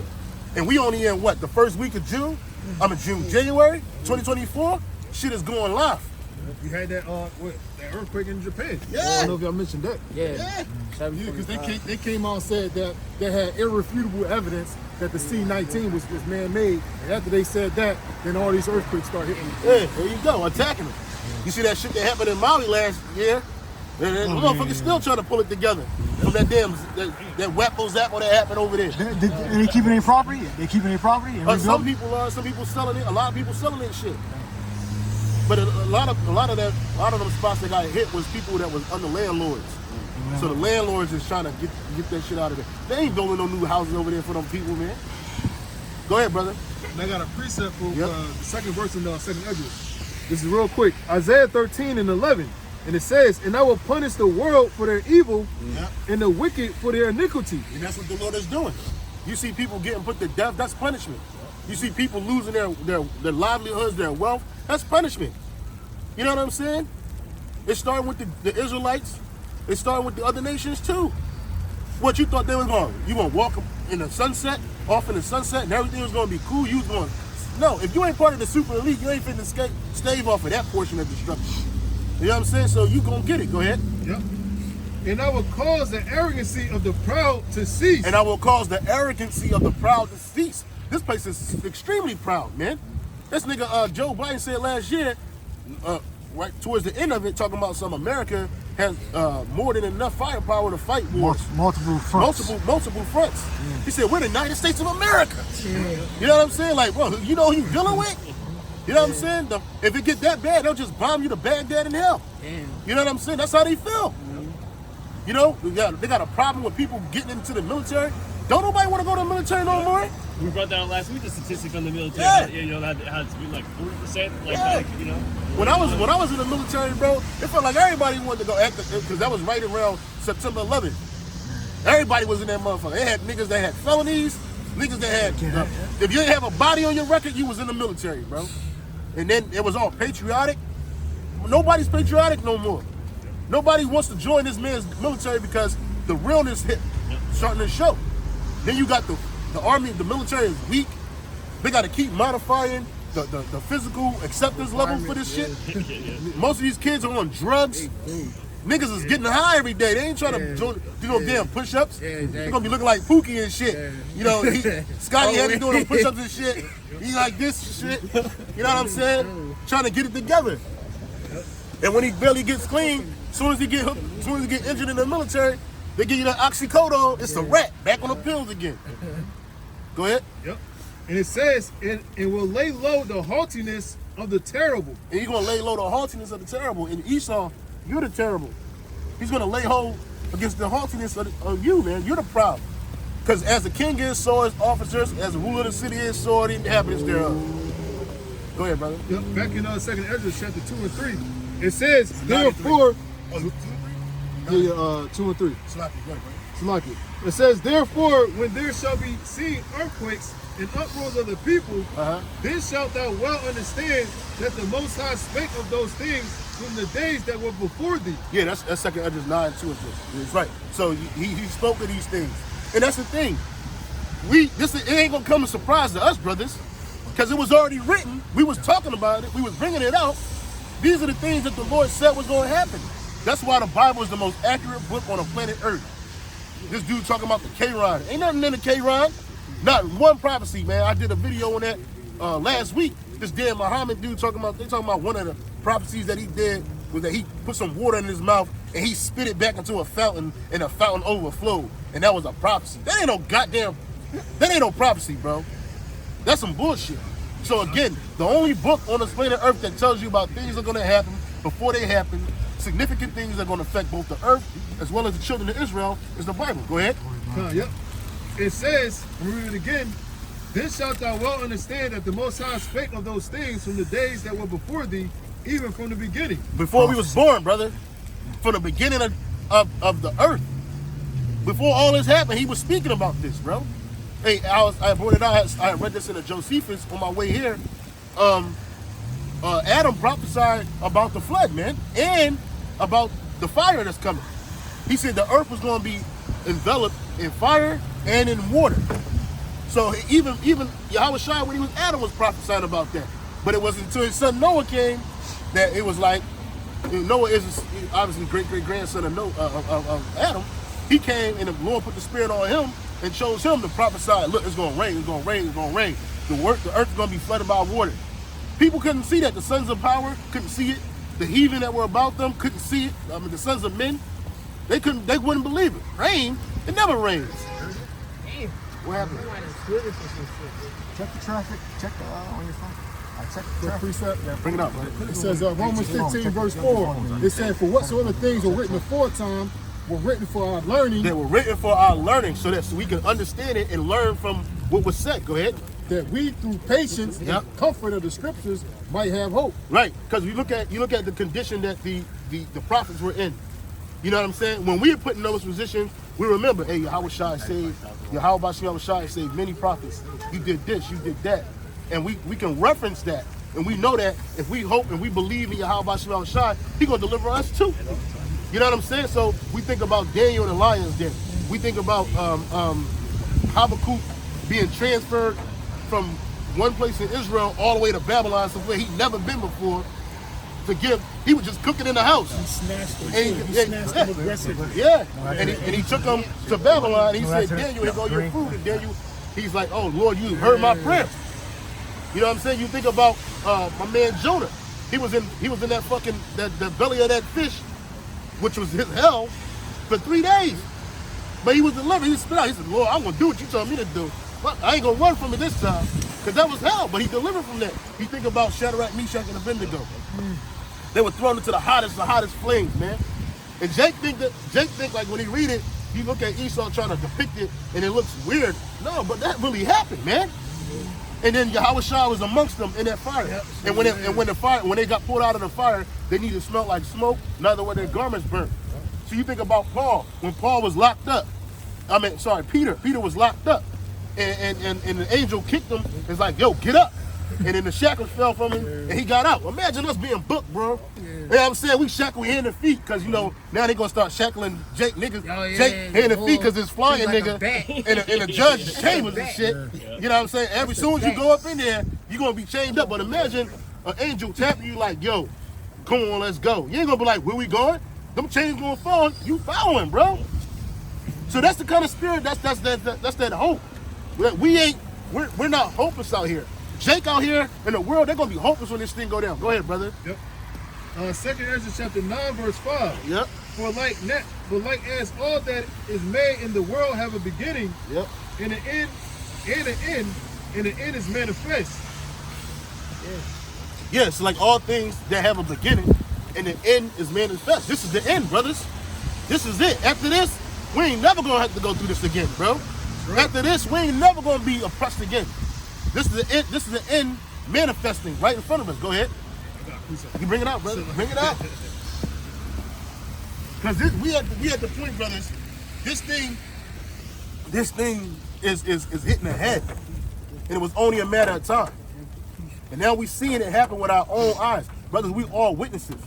So guess what? When Yahweh Shai bring that judgment down, he ain't gonna have to go bring up the transcript. He gonna look at each and every last one of us, man.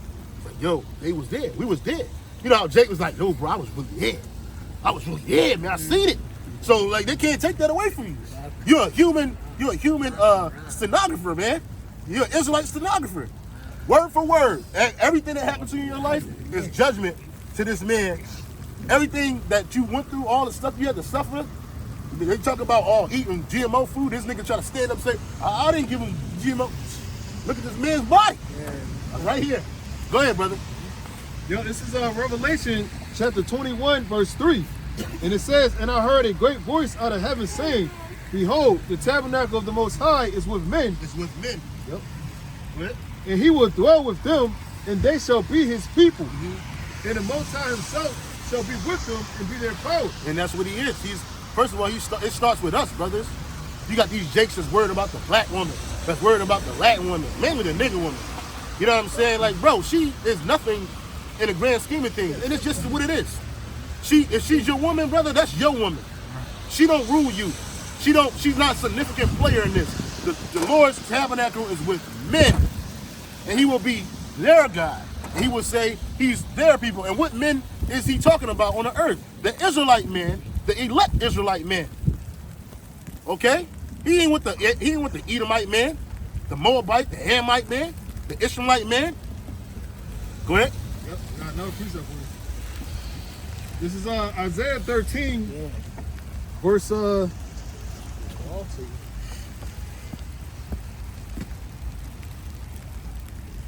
verse 12. I will make a man more precious than fine gold. I will make a man. That man that's going to be more precious than fine gold is the elect man. Go ahead. Yep. Even a man than a golden wedge of Ophir. And this is Ophir right here. That you can find the best gold here in America, man. Or the Americas. What's up with that California gold rush? Yeah. Yeah. That's we those choice pieces, bro. You know, you look at yourself, man, don't ever think that, oh man, I ain't shit. But we ain't shit in the sight of the Most High because of our sins and our iniquities is filthy as filthy rags. But guess what? In reality, we are something. Yeah. I ain't gonna say we're not insignificant in the eyes of the Lord. He know our name, bro. It's no way that men like us should be coming together under one banner like this on our own. We couldn't do it on our own. Yeah.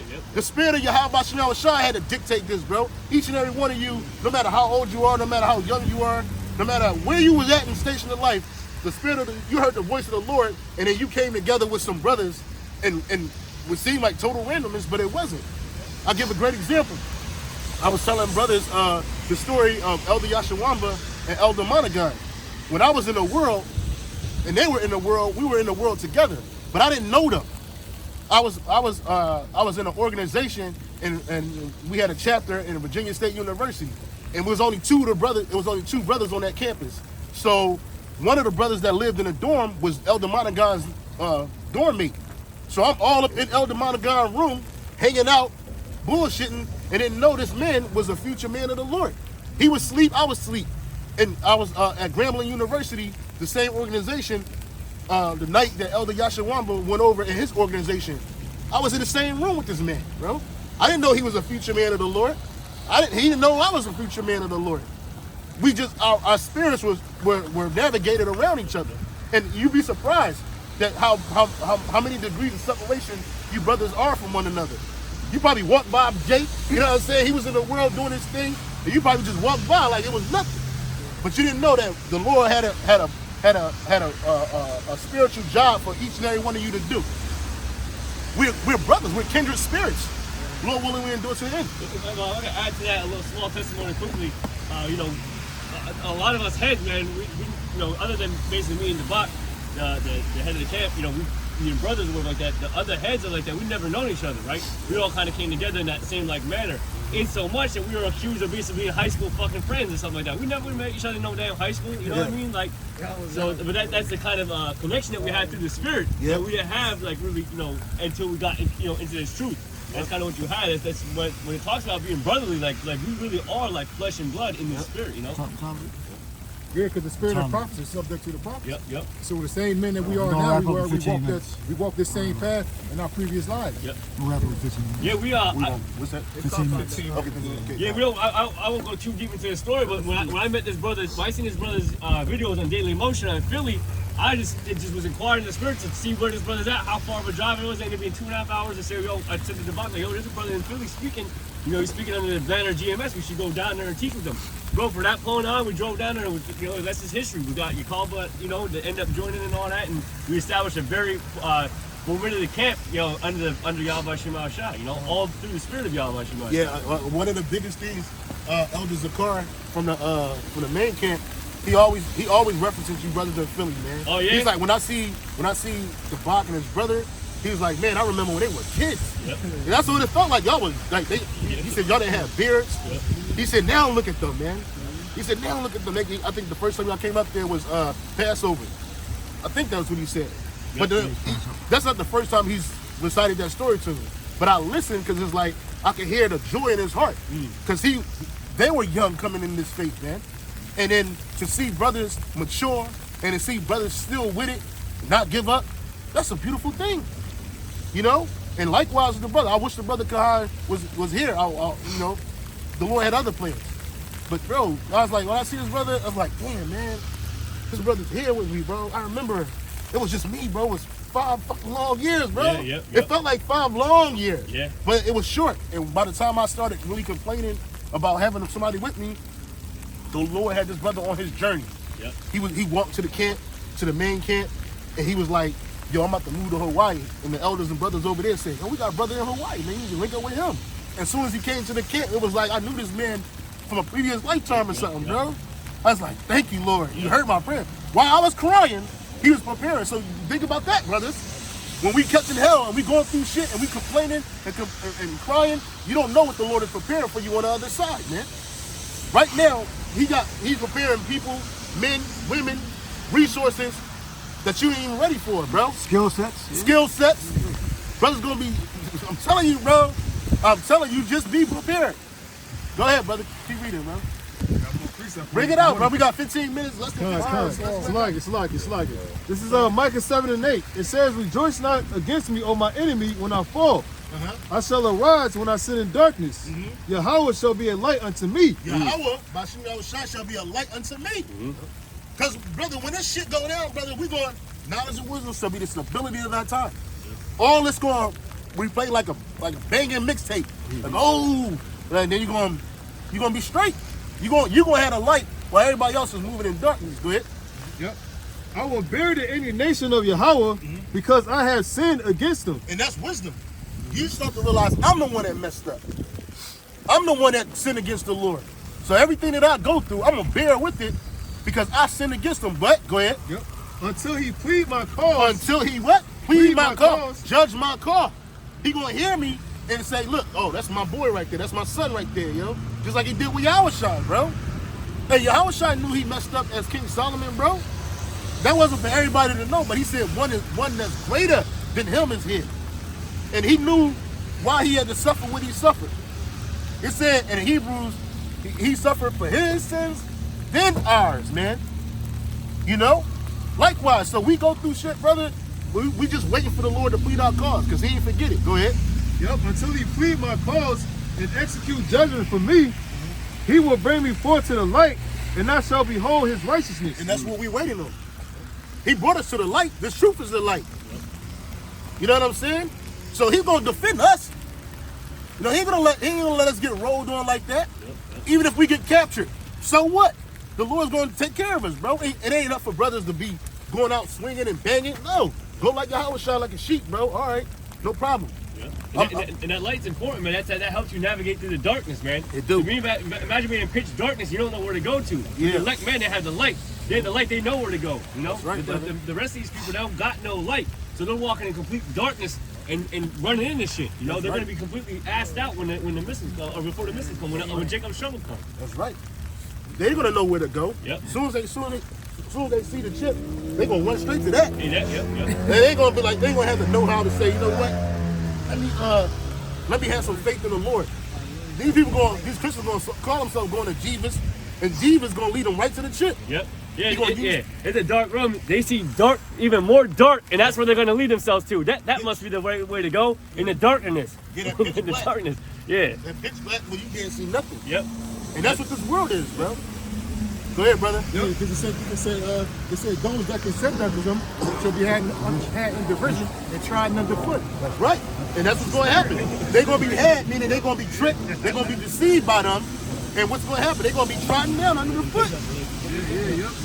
Go ahead, brother. Verse 10. Then she that is my enemy shall see it. Yep, which is the woman. Yep. Because you know she Right. don't believe. Hey, I got a woman. I got a woman. She don't believe, bro. Yep. And she's talking about. They say she's talking about she grew up in the faith, man. So she mad at the Lord because shit didn't work out for her like she wanted it to. Now she in the world doing what she wanted to do, thinking it's cool, like she gonna meet a man of the Lord or somebody better. But I'm telling you, I try to warn her. Just don't listen. Hard head make it soft fast. Yep. I just pray for my daughter, man. Yep. Go ahead, brother. Yep.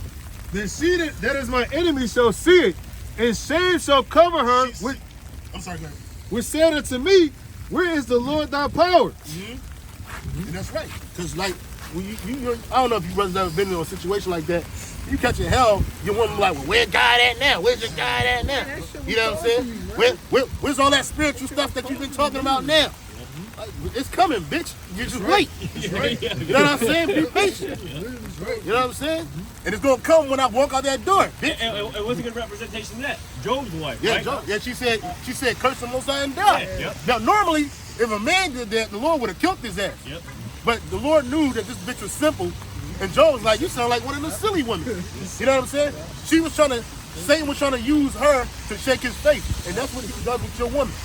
He tries to use your woman to shake your faith. But That's one thing that'll get on your nerves, man. Things are already going bad. Yeah. You know it's Satan, and then the woman want to come and talk about, oh, you're talking that fucking shit. Yeah. Like that, that already pisses you off. You know you got to be patient and wait for the Lord. Yeah. But then she want to antagonize and be like, oh well, you were believing all that stuff. What good is it doing for you now? Yeah. It's gonna do a lot of good for you. it's gonna be doing a lot of good for me, bitch. Yeah. In due time, man. In due time. You got something, brother? Yeah, the one I think I lost it now. When like in the last days in the famine, and we're going to be satisfied. It's Psalms 37. And, My servant shall eat, my servant. yeah, my servant That's shall Isaiah. eat. That's Isaiah, like 65 and 12. Yeah, you can tell. Will you finish that precept? It says, where is the Lord thy power? My eyes shall behold her. Now shall she be trodden down as the mire in the streets. So she gonna get stuck though. She gonna be the shit in the street, the dirt in the street. Cause your woman don't believe, bro. Yep. Yeah, that's why you don't see a gang of women out here right now braving the cold elements. Yep. But they ain't supposed to be out here anyway. Right. But they ain't gonna see nothing like that. No, it's like the only way a woman's taking the elements is to fucking be a damn whore. Yeah, that's You it. know, to wear a skirt and shake the ass in the club in 2-degree weather. You Yeah. know, walking up and down the street at 2 a.m. Yeah. It's the only way they're gonna enjoy the elements. For wickedness. Yeah. I found it. Okay, it was in it's Psalms 37 and 19. Okay. They shall be ashamed in the evil time and in the days of famine. They shall not be ashamed in evil time and in the days of famine. They shall be satisfied. Yeah, we ain't gonna be ashamed in that day. When the famine hit, when all the hell hit, we gonna be satisfied, brothers. You know what I'm saying? Brothers gonna have it. I don't know how, I don't know when, but I know who. Y'all about to know Shai gonna give it. Hey, y'all seen that movie Left Behind, whatever? Yeah, Netflix. Yeah, old girl, that little demon, the little Edomite, she went into an empty crib and got into a fucking safe room, bro. They paying in the room, this bitch eating nothing but GMOs and shit. Just having it and watching Friends. That's gonna be Jake, but we gonna have the good stuff. And the little selfish bitch didn't even have enough sense decency to go grab up people. Yeah. I mean, because the whole fucking movie's going to start. I will say this though, it's kind of crazy because it just dawned on her. She's like, man, fuck this, I know what I gotta do. And she just went. And I'm not gonna say this, but basically was guided in just like basically the spirit to go find that place. While they were all fucking panicking, she's like, I know what I want. I know what I'm gonna do. And she just fucking left. Yeah, she just left.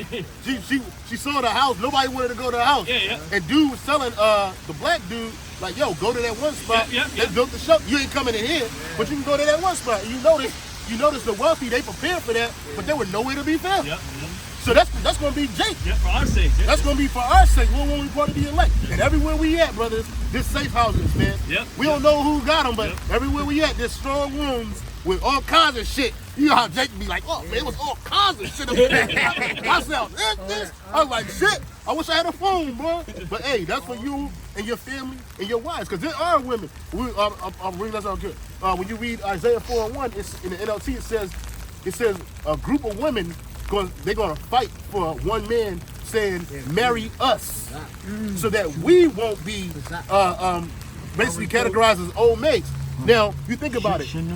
Shit gonna get so real out here. These women gonna start packing up when they start seeing one girl get raped and robbed and beat. You know, they're gonna think the safety's in numbers. But also too, it ain't gonna just be whores packing up. It's gonna be women with skills, bro. Nurses, doctors, seamstress, women that are good with all kinds of men and that shit. They're gonna be like, look, we need to click up. You know what I'm saying? And then they're gonna see this brother walking down the street by himself with the spirit of the Lord on him, and they're gonna rush him. And they're gonna be like, please let us, like my man Martin said in that, hey, can you tell us where the toothpaste is at? They're gonna be like, can you marry us? You know what I'm saying? That's the spirit that's coming, bro. And it ain't just about it being a fuck. These women are supposed to add to a man, not take away. These women are gonna add to you brothers, man. Go ahead, bro.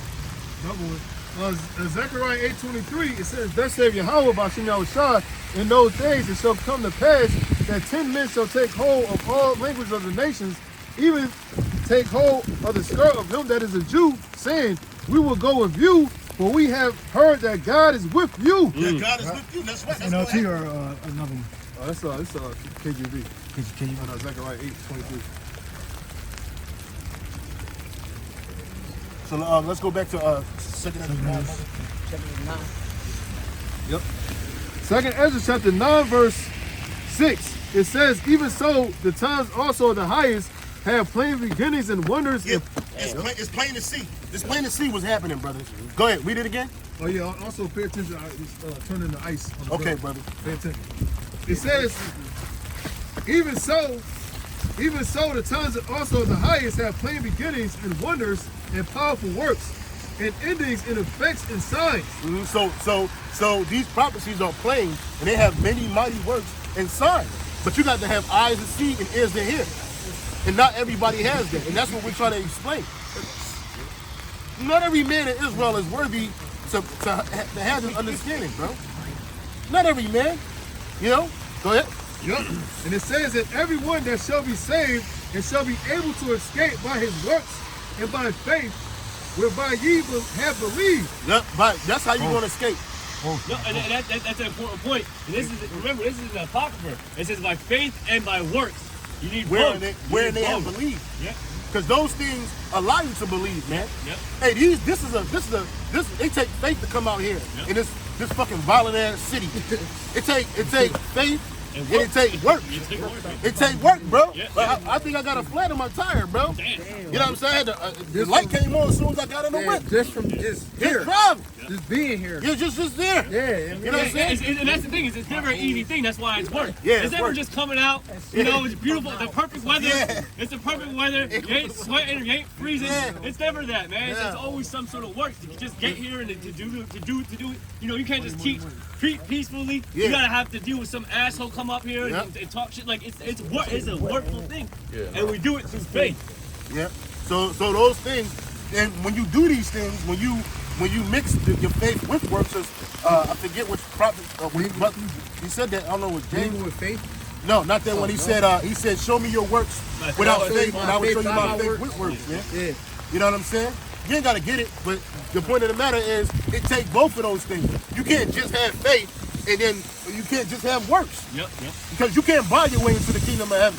And you can't fake your way into the kingdom of heaven. You gotta have both. Go ahead. Yep.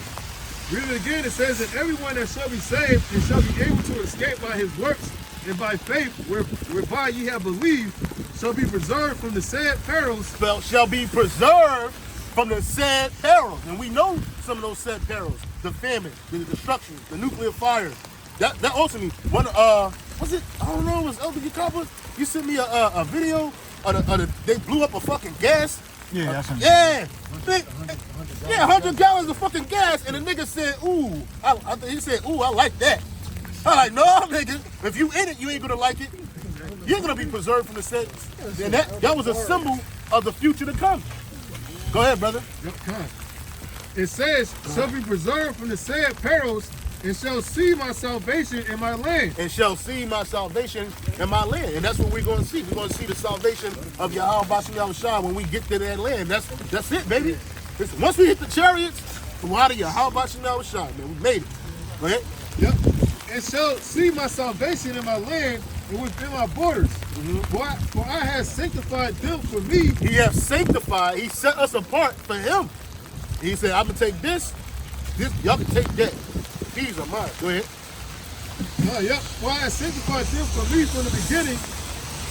Then shall they be in pitiful case, which now have abused my ways, and they that have cast them away despitefully shall dwell in torment. So you 2/3, you jakes that were born in vain, you cast the words of Yahweh Shai away despitefully, like, man, I don't want to hear that shit. I ain't got no time for that. This shit ain't gonna help me, blah, blah, blah. You're gonna dwell in torments, man.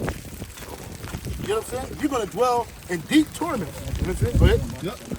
It says then they shall be in pitiful case, which now have abused my ways. Which now have abused my ways. You jakes living in your wickedness and your sins. All you doing is abusing the ways of the Most High. Pitiful case is like the amount of shame that's going to be upon you. Yeah. One, because all the shit you're talking, and now look at you. Yeah. Now look at the condition you're in. You're going to be a fucking pitiful sight. You're going to be a pitiful sight. It's going to be pitiful. Right? And they that have cast them away despitefully shall dwell in torment. And they that cast it away despitefully. Hey, real quick, my you've been doing a lot of reading. Hey, can you look up the term despitefully? Now, where's off the field, brother? I'm sorry. I'm here to do. God, brother. Yeah, just look up the word, the definition for despiteful. Well,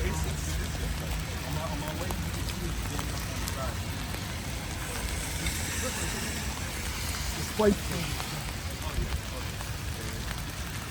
All right, last scriptures, so bring our last scriptures out. Check it down. So this would be the definition. You gonna go up? Yeah, you gonna bring it? You gonna go that way? You gonna go down? So this would be the Google or the Oxford definition of despiteful. It means malicious. So you casted the Lord's word away maliciously, man. Like it didn't matter. It was just, man, fuck this shit, man. That was it? Go.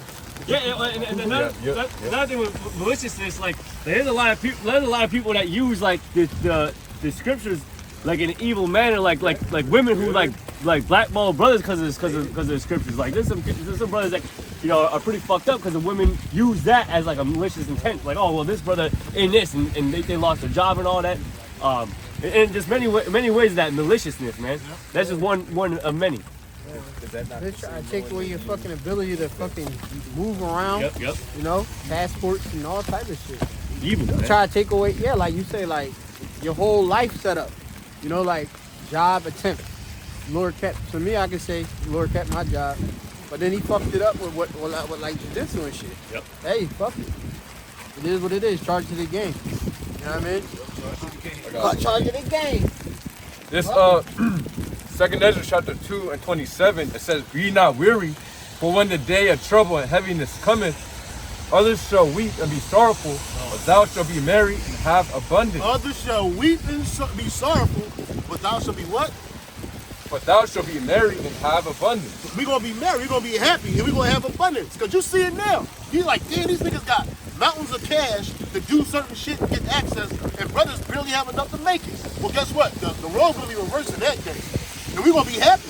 And we're going to be having abundance. And we ain't going to be flexing on people like, yeah, no. We're going to be helping brothers, man. any brothers in our circumference, man. The true believers. Go ahead. Yup, it says, verse 28, the heathen shall envy thee, but they shall be able to do nothing against thee. Yeah, the heathen, so that's talking about niggas. Jakes. And it's going to be flipped in the kingdom, but we use that a lot of time to reference the heathen looking at us in our splendor, but that's going to be niggas on this side. But they ain't going to be able to do nothing against you. That was it. It said, saith the Lord. Saith the Lord. Yep. Yeah, this is the book of Zephaniah 3:19. It say, behold, at that time I will undo all that afflict thee, and I will save her that halted, and gather her that was driven out, and I will give them praise and fame in every land where they have been put to shame. Yeah, brothers broke it out earlier. The Spirit had it bringing out earlier. Again, the Lord's going to give us praise and fame everywhere we were put to shame. And we were put to shame through this whole earth, bro. And the Lord's going to give us praise and fame. That fame ain't no fleeting fame, man. It's going to be eternal, bro. In fact, you're going to feel like it's getting stronger everywhere you go. That's this brother. You a believer in your house shot. You spit stiffly, man. Oh shit, man. You know, can I get a picture with you, brother? Laquan, I don't want you. Go ahead. Yeah, it says, at that time will I bring you again, even in the time that I gather you, for I will make you a name and a praise among all people of the earth. Yeah, so even we're going to be praised again. Yasha Allah, man. In the name of all the earth, they're going to know what time it is and who we are, bro. Go ahead. It say, when I turn back your captivity before your eyes, saith the Lord. And that's when Yahweh Shai comes. He turning back, meaning he taking away, he ended our captivity, man. He's snatching us up out of here, bro. Saying that was it? That was it. Nobody got nothing else? I got one. Bring it out. This is Job chapter 23, and this is verse 10. It says, but he knoweth the way that I take. When he tried me, I shall come forth as gold. Yep. And that's what we're being. We're in the refinery process. We're in a refining process right now, brothers. But when we come out of this, we're gonna be the best gold. And when you refine something in the end, how you know it's completely refined is when you can see yourself in that gold or that silver. And Yahweh Bashem Shai is gonna see himself within us, man. Because we're being perfected. Go ahead. It said, I was skipping down to verse 14. It says, for he performeth the thing that is appointed for me, and many things are with him. Yep. Therefore am I troubled at his presence. When I consider, I am afraid of him. That's right, man. So, and that's right. Fear of the Lord, man, is the fear of the Lord is the beginning of knowledge, man.